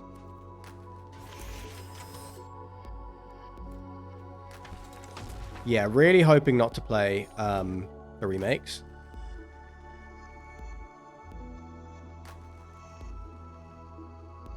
So in this final pack, we're like, the deck's looking good. What we need is more 2-drops out of this pack 3. Fear of Being Hunted would be a pretty high pick for me right now. Clockwork Percussionist, pretty high pick. And then 2-drop creatures.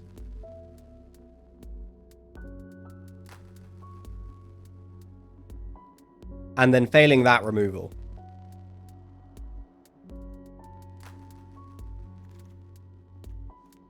So black seems pretty open, but... Damnation.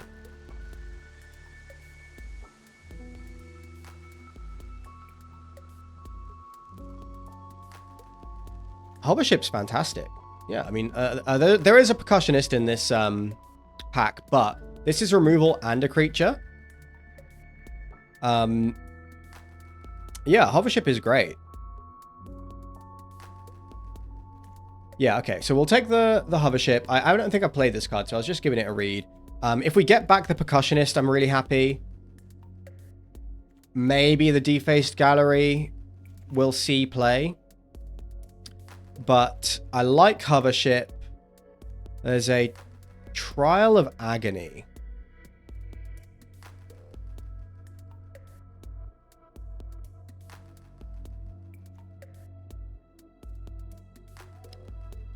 I don't think Trial of Agony is good, right? There's another Unwanted Remake. I don't want that. There's another MVS.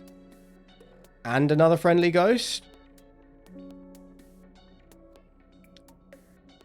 So let's cut the Savior of the Small.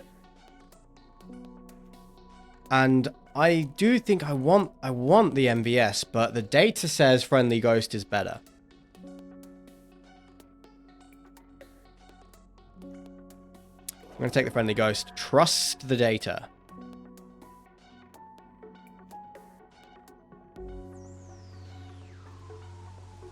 We really need more 2 and 3 drops, though. That's the biggest priority now. The Wandering Rescuer is insane. So there's an Optimistic Scavenger. There is a Clown in this pack, but 5 mana with Convoke, double strike, other creatures have hexproof is insane. We are taking that. That's a nuts card. That's a huge bomb for this deck. Still, we need our 2 and 3 drops. We really need our 2 and 3 drops. So there's a Hand That Feeds. Fear of Burning Alive. 6 mana 4/4. 4 damage. And if you have Delirium, it also deals 4 to a creature. I'm not taking that. Not taking the 4-drop. Am I just taking Hand That Feeds, 2 mana 2/2, or Turn Inside Out? I am going to pass up the 2 mana 2/2 and take the Turn Inside Out because I think it's just that much more powerful. And we got a Glimmerlight over a Hand That Feeds. I'm going to take the Glimmerlight, which is a creature, is a 2-drop. Counts for all of those things. I guess Goat is playable over 3rd MVS, because we do need to lower our curve quite a bit. Second Norrin is fine. Second Norrin is good. Second Norrin is good. Beastie, Escort. Yeah, this is Escort. We could do with a 3-drop as well, so that is fine. I want to cut this Unwanted Remake. None of this is making the cut.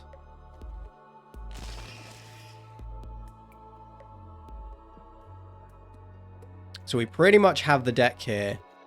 Anything that we add, we'd be looking to cut something else. I do want more 2-drops, and I would cut this Goat. I would cut a few other things. Would I play Friendly Teddy? Hopefully not.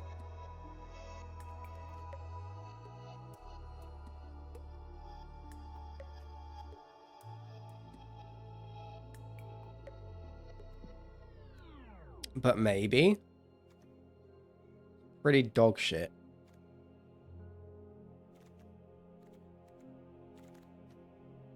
Another Goat. Okay. Deck's good. The deck is okay. Interesting. Would I play Diversion Specialist? 4 mana 4/3 Menace.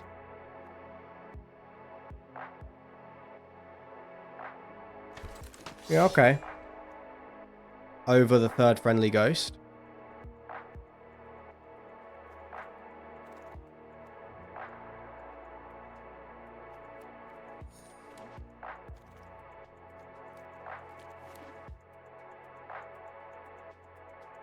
All right.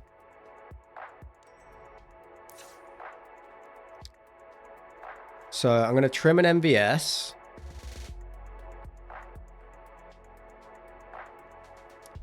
I'm going to trim an MVS and trim one more card. No Arabellas, no Signpost uncommons. The red is all just a little bit weak, but all of this removal is good. Good little removal package, good combat trick package. Very likely just cutting the go. All of these non-creature spells are good. That puts us on 13 plus 2 Glimmerlights, 15 creatures. This is also a creature, so that's 16.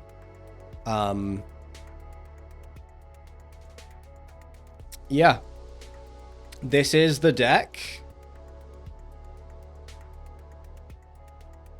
I think it's a little bit grindier than the last deck.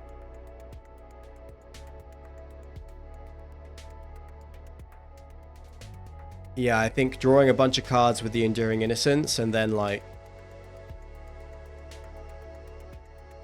Yeah, I think it's a little bit grindier.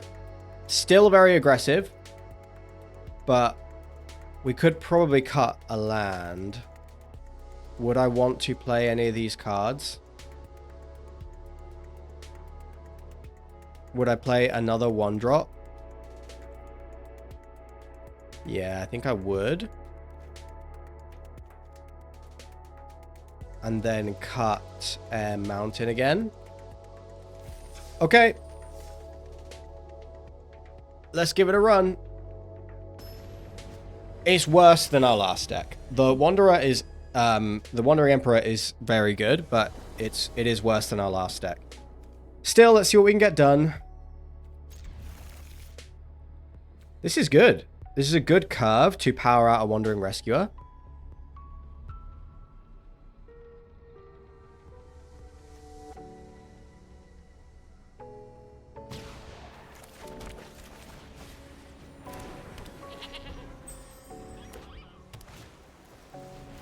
Keys to the house.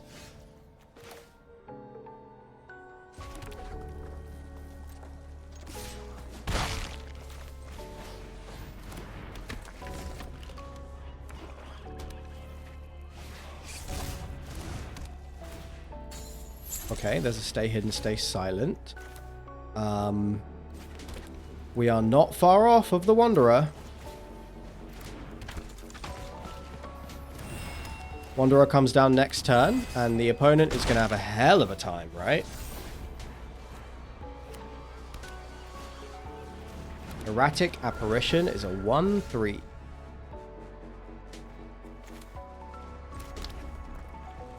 So we could attack with Norin, and we could attack with the Goat. This is equip 1.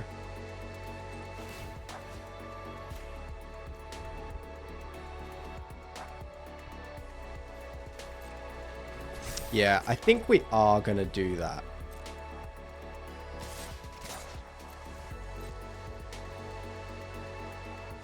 Yeah, level up the Goat. Or, yeah, level up the Goat.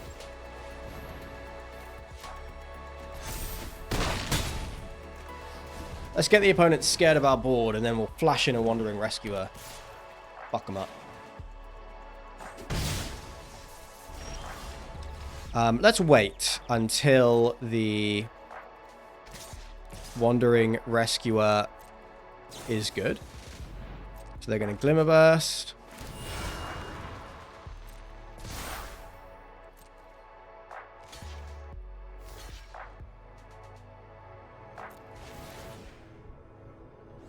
Yeah, let's just exile it.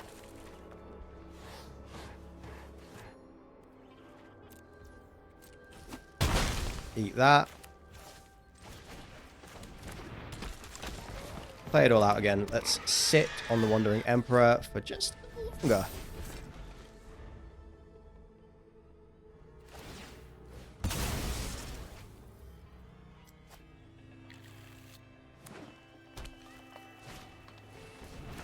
Bookworm. Okay, so we got to start forcing some trades. They have 2 black open. They get their loot. Hardened Escort.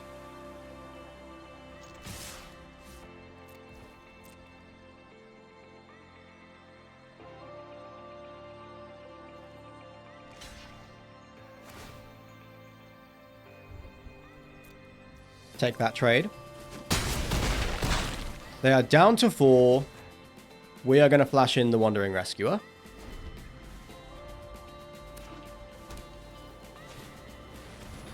Megalodon. This is still just lethal, I think.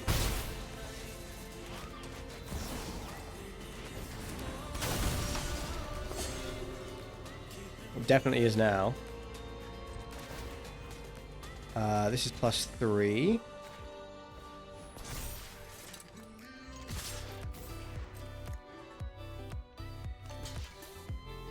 Yeah, this is just lethal. Still 4 damage going through.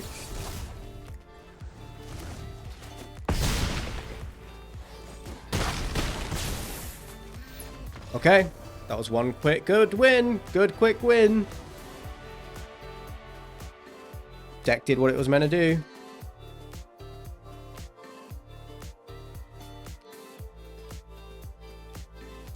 Was holding on to the Wandering Emperor just because, like, I wanted to blow out a removal spell. We had a much better board than our opponent, so I wanted them to have to use a removal spell and us be able to blow it out. But maybe that was greedy. Maybe I was just going to play it. But I still had a bunch of stuff to do with my mana anyway. Opponent goes first. This is a mulligan. They took a mulligan.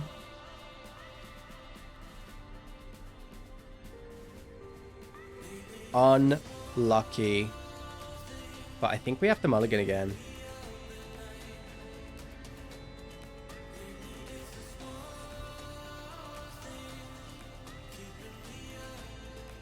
We're really far away from casting the Wandering Rescuer. That's the problem.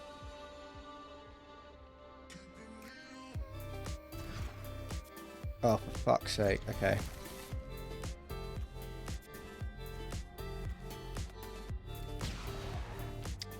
At least we're on the draw. And at least we have turn 3 Enduring Innocence into another creature. Alright, well, there's the mountain. Both of us have bad hands by the look of it. On the contrary.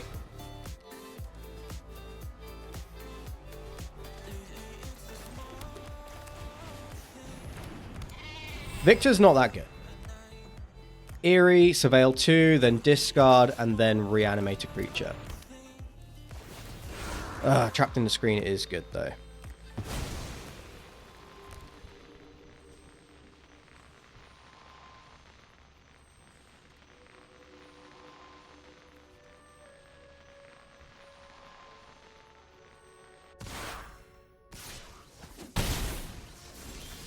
Okay, okay. So let's play out Norin. Play out the Escort. And, like, our attacks look fairly good. Drag to the Roots. Aggressive. Very aggressive.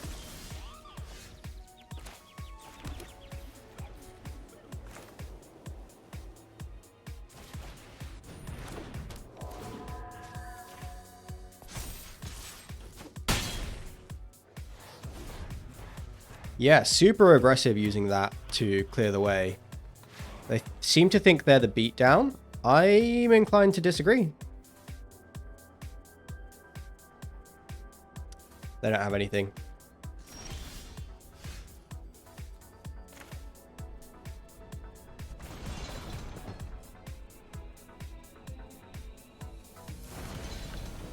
What I actually want to do here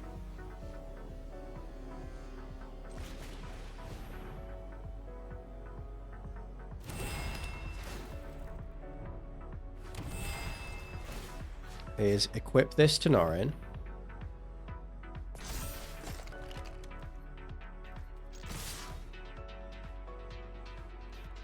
Gently encourage the trade.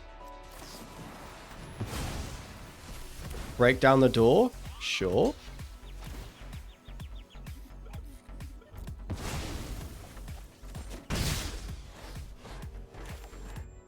Would you look at that? It achieves nothing.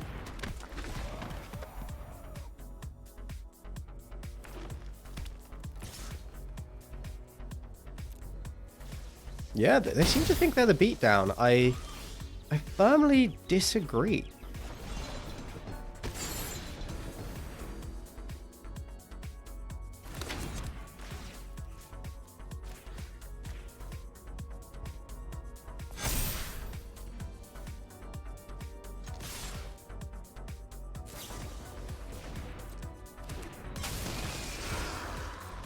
Sure, they get their surveil.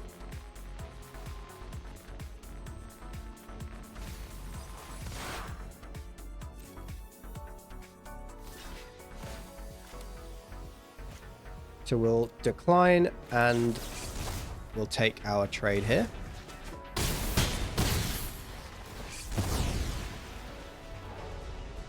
Another Norin. So we're probably not ever flipping that up, but that's fine.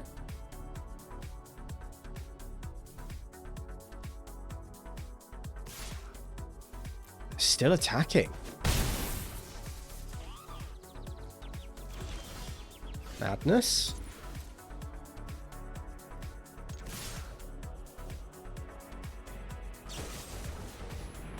Drag to the roots. You're down to 3.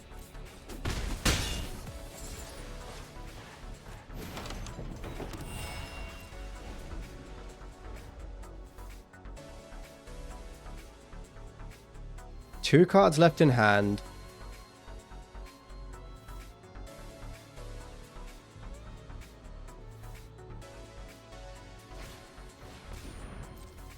Emerge back a Spine Seeker Centipede. Yeah, I mean, I need to draw something.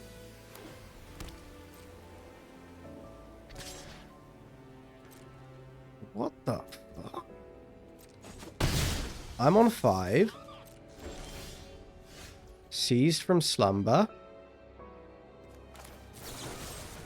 Just lethal.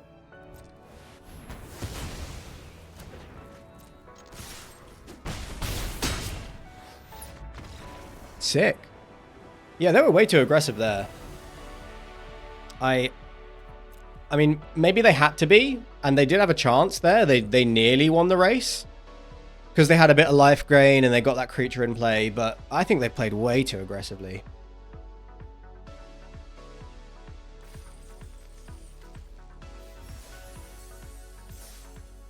Okay, let's go again.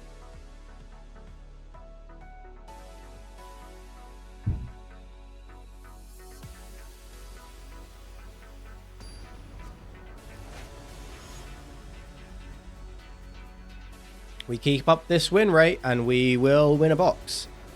That was on a mull to 5 as well, by the way. This is a mulligan. This is a key. And I think the diversion specialist is going to go back.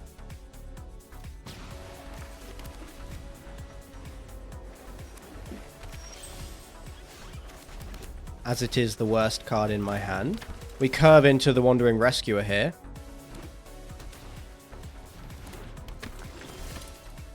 Which is pretty sick.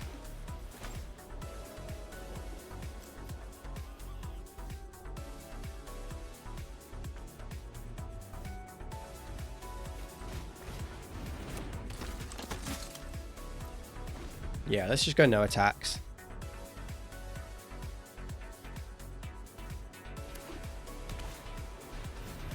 Glimmer Seeker. Well, we would trade for that. If they double block...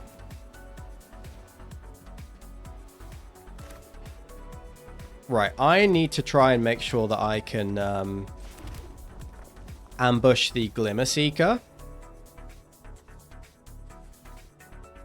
So I might not have an attack here.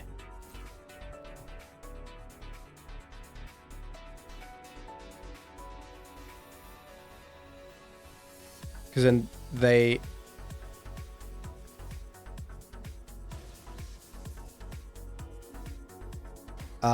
would always have a block with the Glimmer Seeker. The attack is never good. I'm wondering if I should have attacked to try and goad them into an attack, but I never have a good blocker up. Okay, friendly ghost. Ghost is 7 toughness.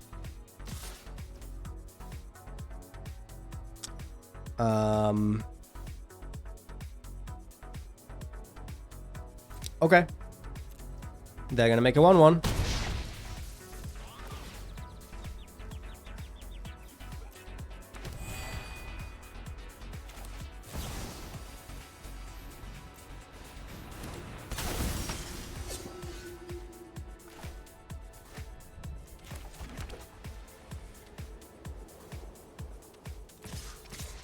I guess these two are going in.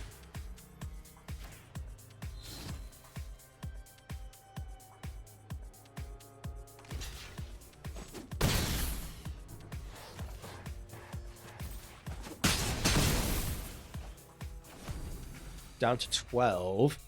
I do need to draw. I can't just flood out here. But I wouldn't have been able to ambush them anyway, so it's good to know.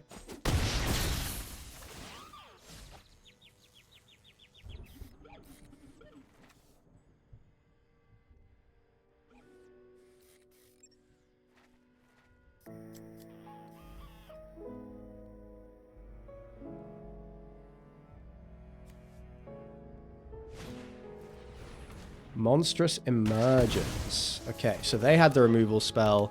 If I just have land... yeah, then we are out of this.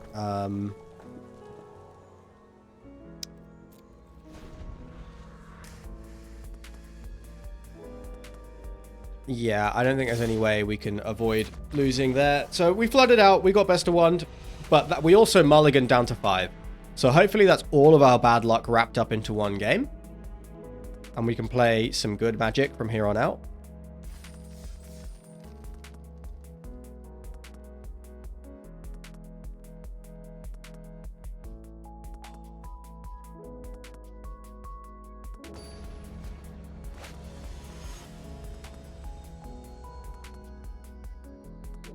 Yeah, give me keepable hands, please.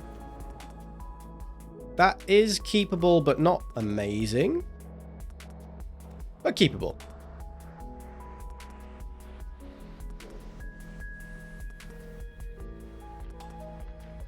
We're also on the draw.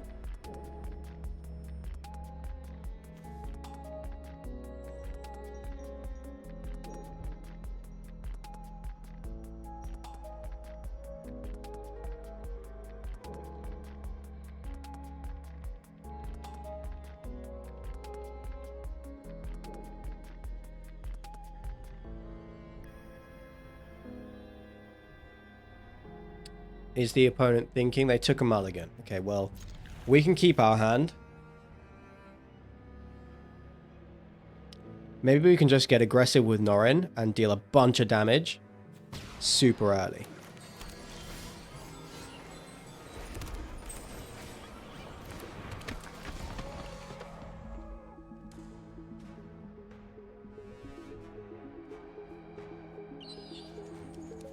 I mean, if they've played a Rocker's Carnival, it's likely going to be a racing situation.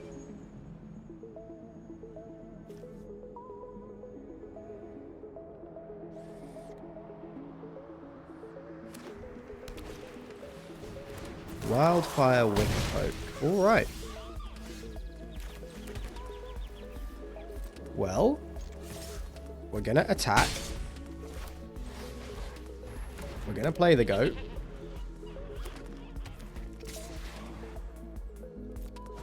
We're going to take our beats.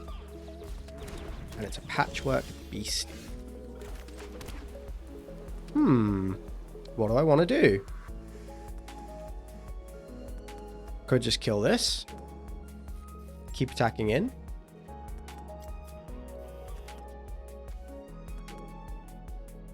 Could play a jump scare and a seized.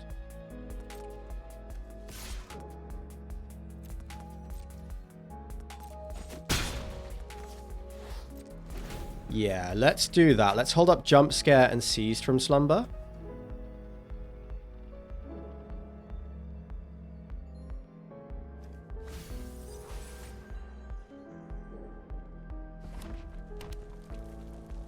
We're actually just holding up the goat as well.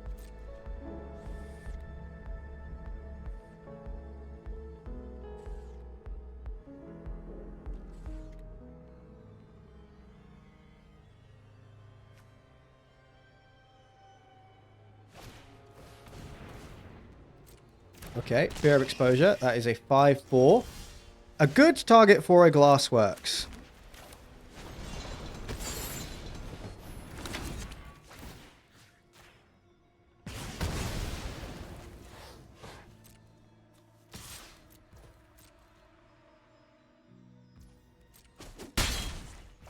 And we still have jump scare available if we want to trade with this Wicker Folk here. They're down to 2 cards.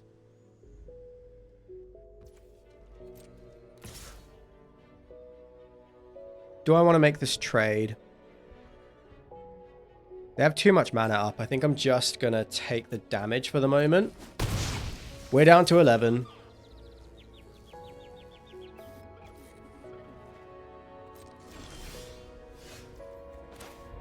Another planes.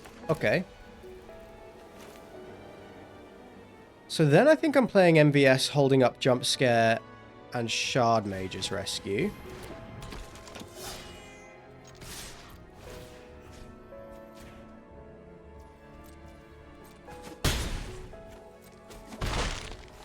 They're down to 10. We have a good blocker.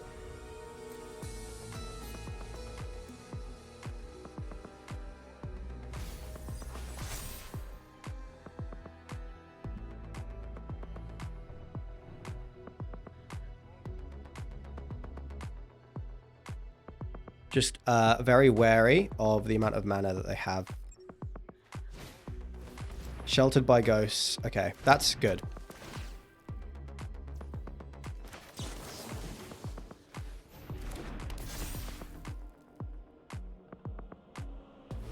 That turns off their attack. So, this is Ward 2.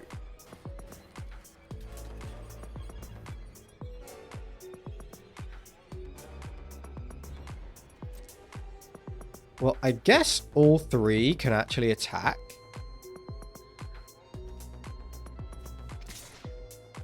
But this is always a trade. So let's just attack like this.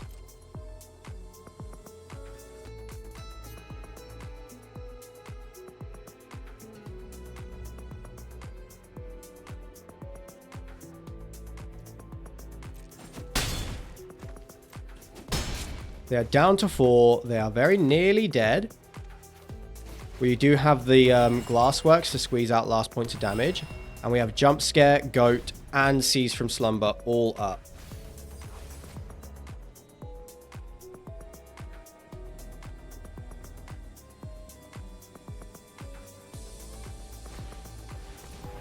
Waltz of Rage. Deals 4 damage to each other creature. And it has lifelink.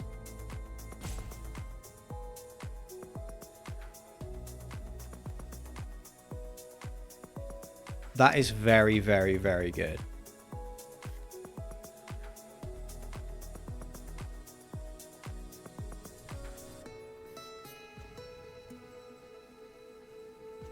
I can't save anything with Jump Scare. Seize from Slumber isn't going to do anything either. So, yeah, they're going to gain a shit ton of life. They're going to hit me. Gain even more life. All I can hope for is that they are out of gas.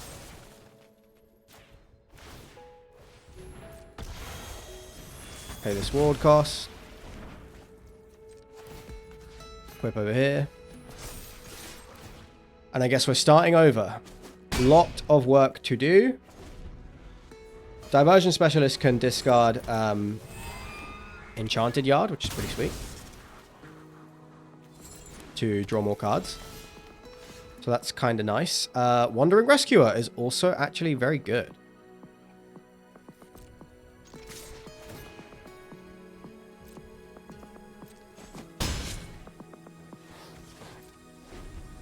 Okay, let's get there. Baseball bat.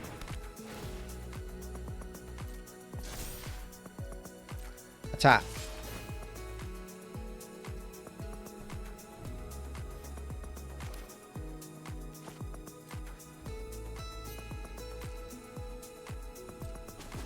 I am to take the 4. Flash in a Wandering Rescuer. This is a lot of damage. This is...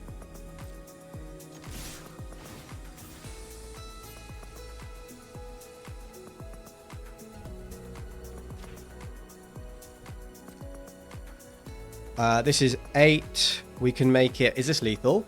This is currently 4, 8, 12.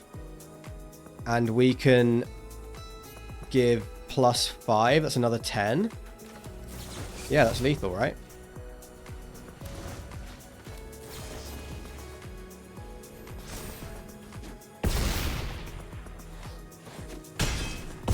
Sick.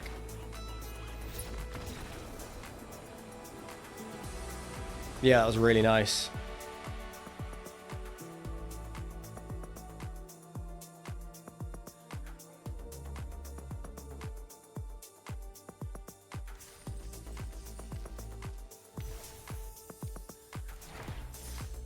Okay, we're 1 win away from making a little bit of money back.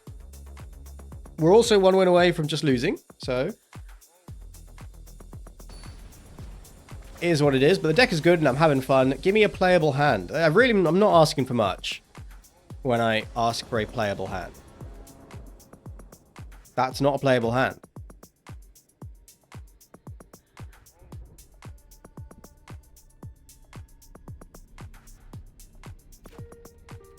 Opponent kept. We're going to mulligan. This is a keep. And I guess the friendly ghost is going to go away. Okay, found footage. Well, maybe we can be aggressive here.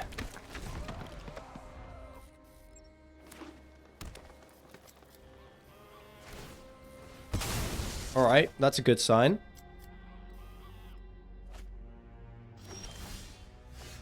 Another Glimmerlight. Like, this is not bad, it's just all very small beans.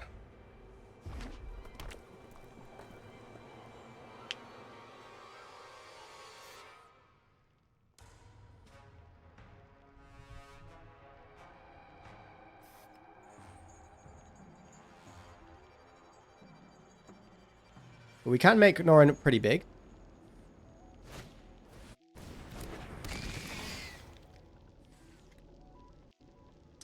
What do they play? FOMO? FOMO's fine.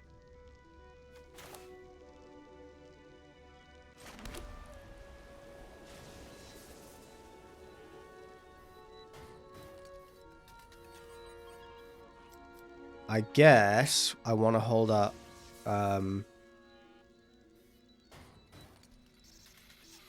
turn inside out.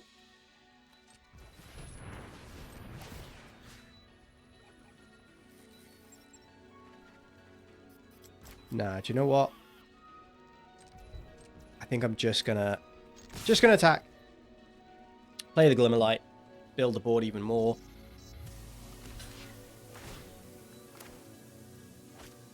Decline.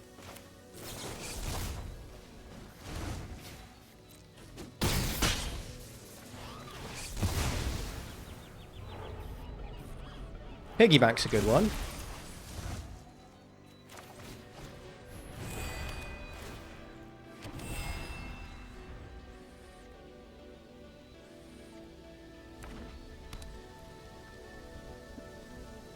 Piggy bank wears Glimmerlights pretty well.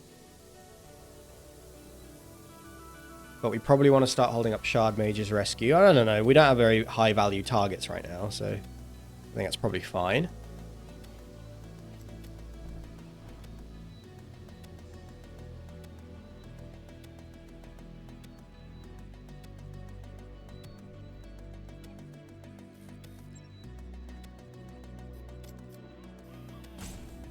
Five cards in hand from the opponent.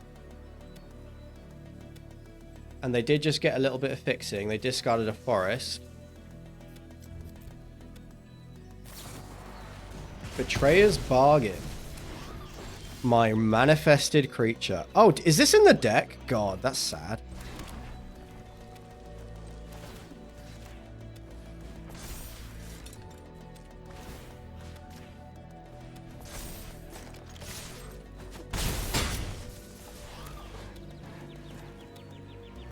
Play the fucking Teddy out.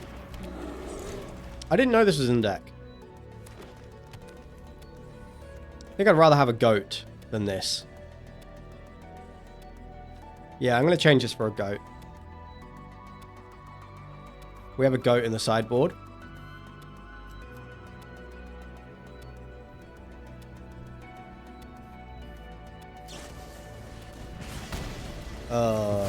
Shame I didn't keep up the Shard Mage's Rescue, but this is okay. We can keep it up now.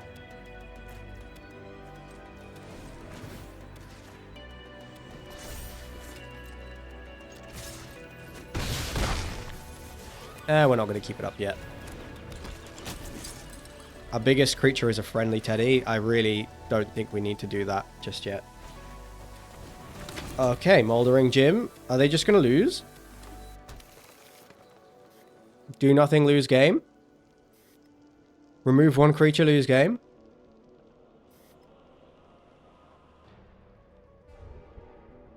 Play one blocker, lose game. This removes the friendly Teddy, I suppose. Well, it's just lethal on board. Okay. Okay.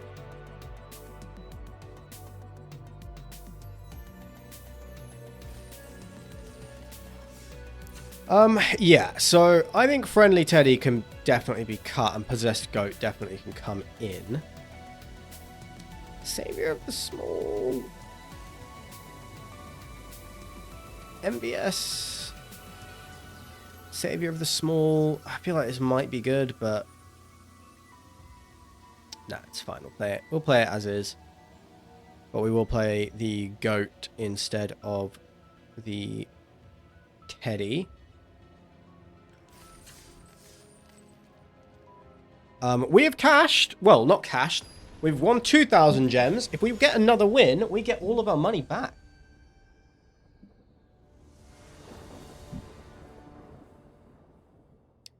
Oh, for fuck's sake. Just cannot. I mean, I think I'm actually going to keep this. But we could get color screwed, and I'll be sad if / when we do. But it is an all-white hand.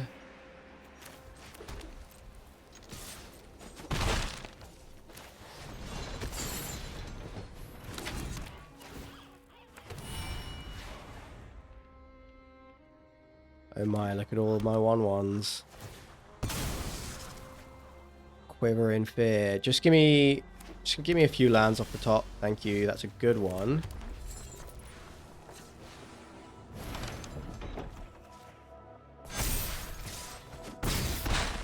More land off the top, please.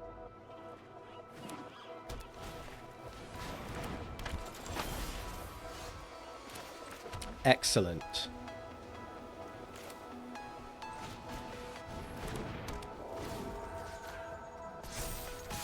That is very excellent for a couple of turns.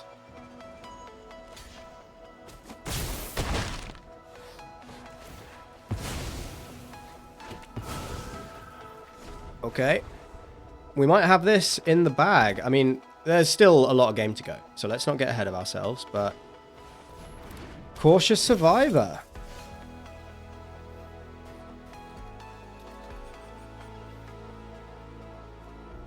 Gains them 2 life.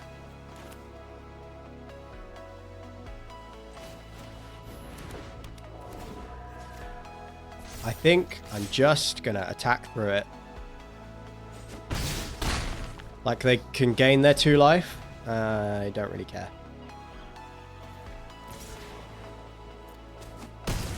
we're hitting for 2, 4, and then this can turn into a 5/5.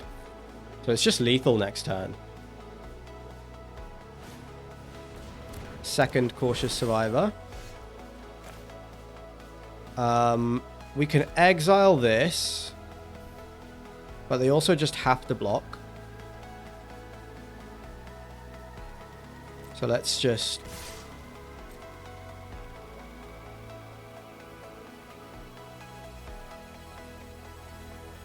let's just swing. They have to block.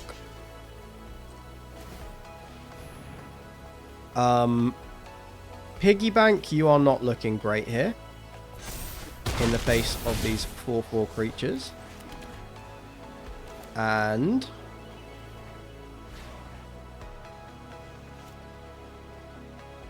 let's pass.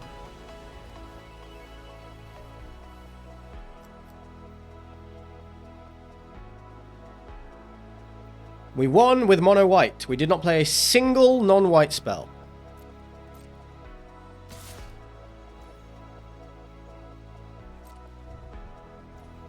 They're going to go up to 5, but I think I should actually just seize whatever they play to try and stabilize here.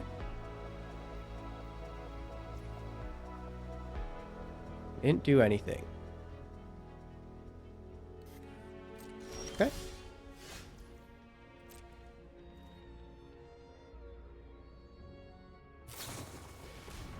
Blood Pit's Drowner.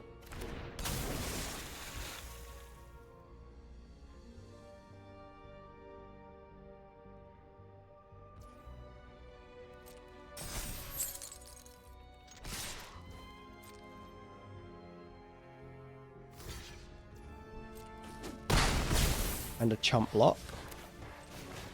Play another goat.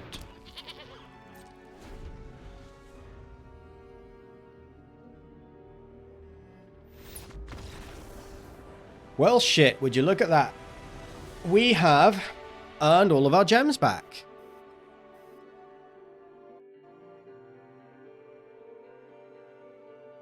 That is pretty sick. And we are one win away from winning a box.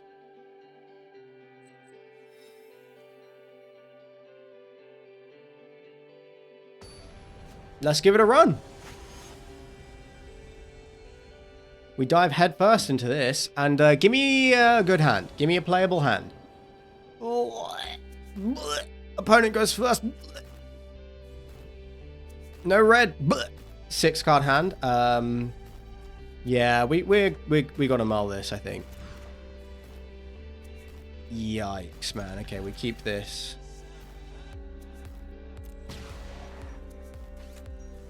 Opponent, Arena really does not want us to win. Still, maybe Sheltered by Ghosts can be powerful enough to get us there.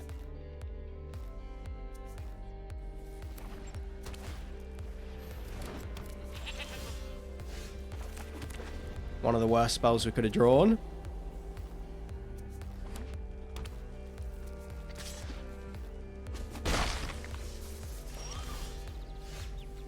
Well,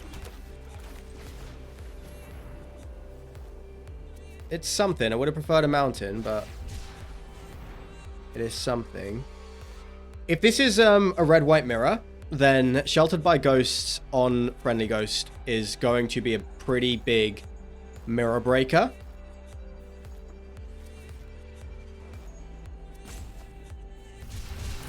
So if we can get to there, we can get to turn 5 and sort of stabilize, and then have the life blinker in the air.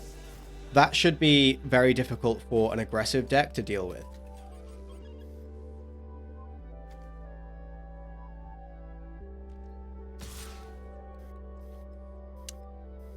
Oh, do I make them go down a card and turn this into a 4/4? And I'll Sheltered by Ghosts it at some point. Yeah. I think so. They spend their whole turn doing this. I will Ghosts this thing. They discarded an exercise, so that is good. for me. Life total still nice and high.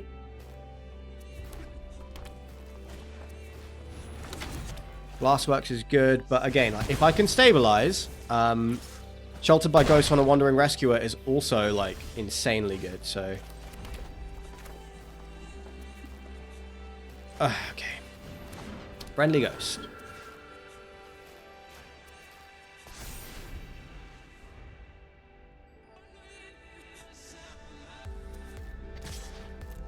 No blocks. Would like them to make a play. Another Glassworks. Okay, they've got to be out of gas soon.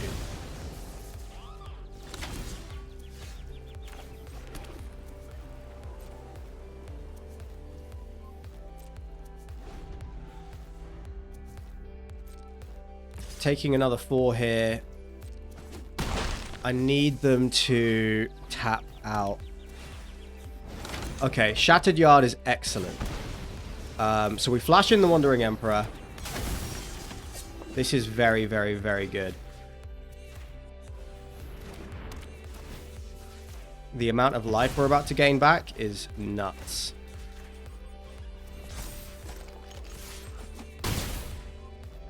What a swing, man. What a swing.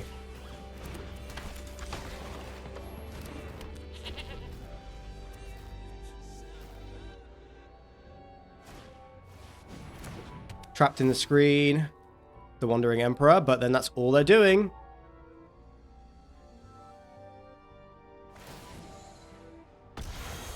Gonna take their whole turn.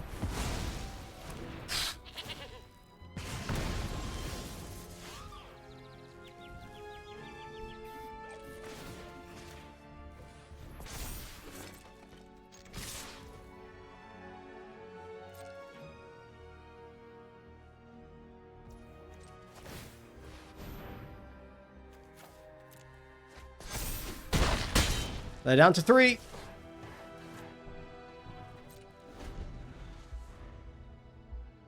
We have 2 lethal threats on the board.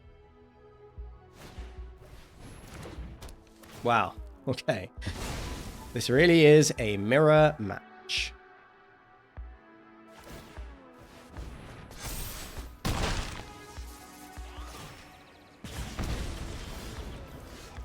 Yeesh. That is very, very bad. What a weird game, man. What a weird game. I can't believe this is how we're gonna lose.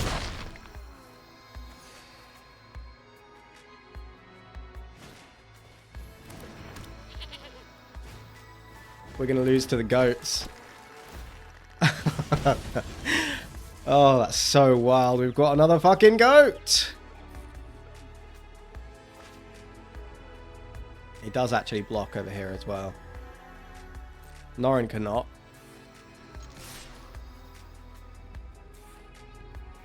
So Norrin gets sent, and all they have to do is activate this goat.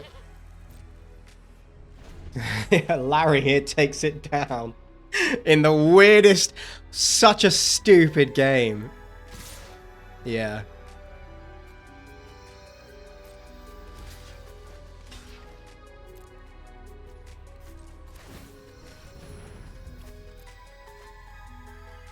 That was such a dumb game.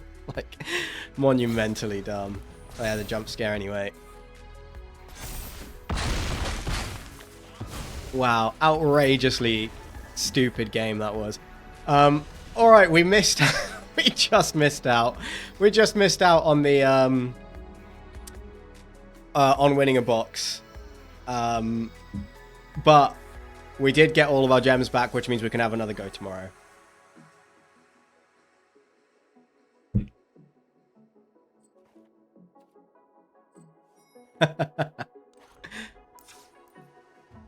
Okay, I'm going to take a picture of this. I do want to share this on Blue Sky.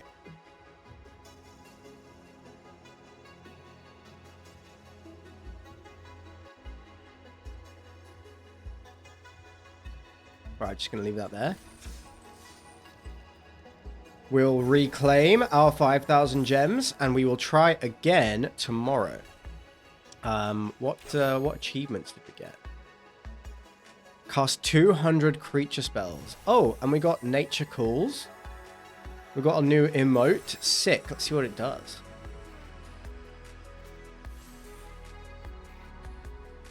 When Nature Calls run, that's cringe as fuck, man. That's cringe as fuck. I don't even want that equipped. That's so cringe. Whole plan, catch. Now that's a bomb. I can do this all day, Lance. Those are all fine. But when Nature Calls run is so cringe. Yeah, let's save that. Okay. All right. Hey, that was tons of fun, huh? That was tons of fun. We nearly fucking had it as well. We were really close to getting the winning the collector boosters there. Are they even collector boosters? They're play boosters. Fucking, we're really close to winning those booster boxes. And it was a ton of fun. But we did get all of our gems back, which means we can play again tomorrow. So tune in then. I think I'll be live like late morning, early afternoon. That's the plan. So I am going to sign off, and I will catch you on a future stream. And that's a wrap. Bye for now.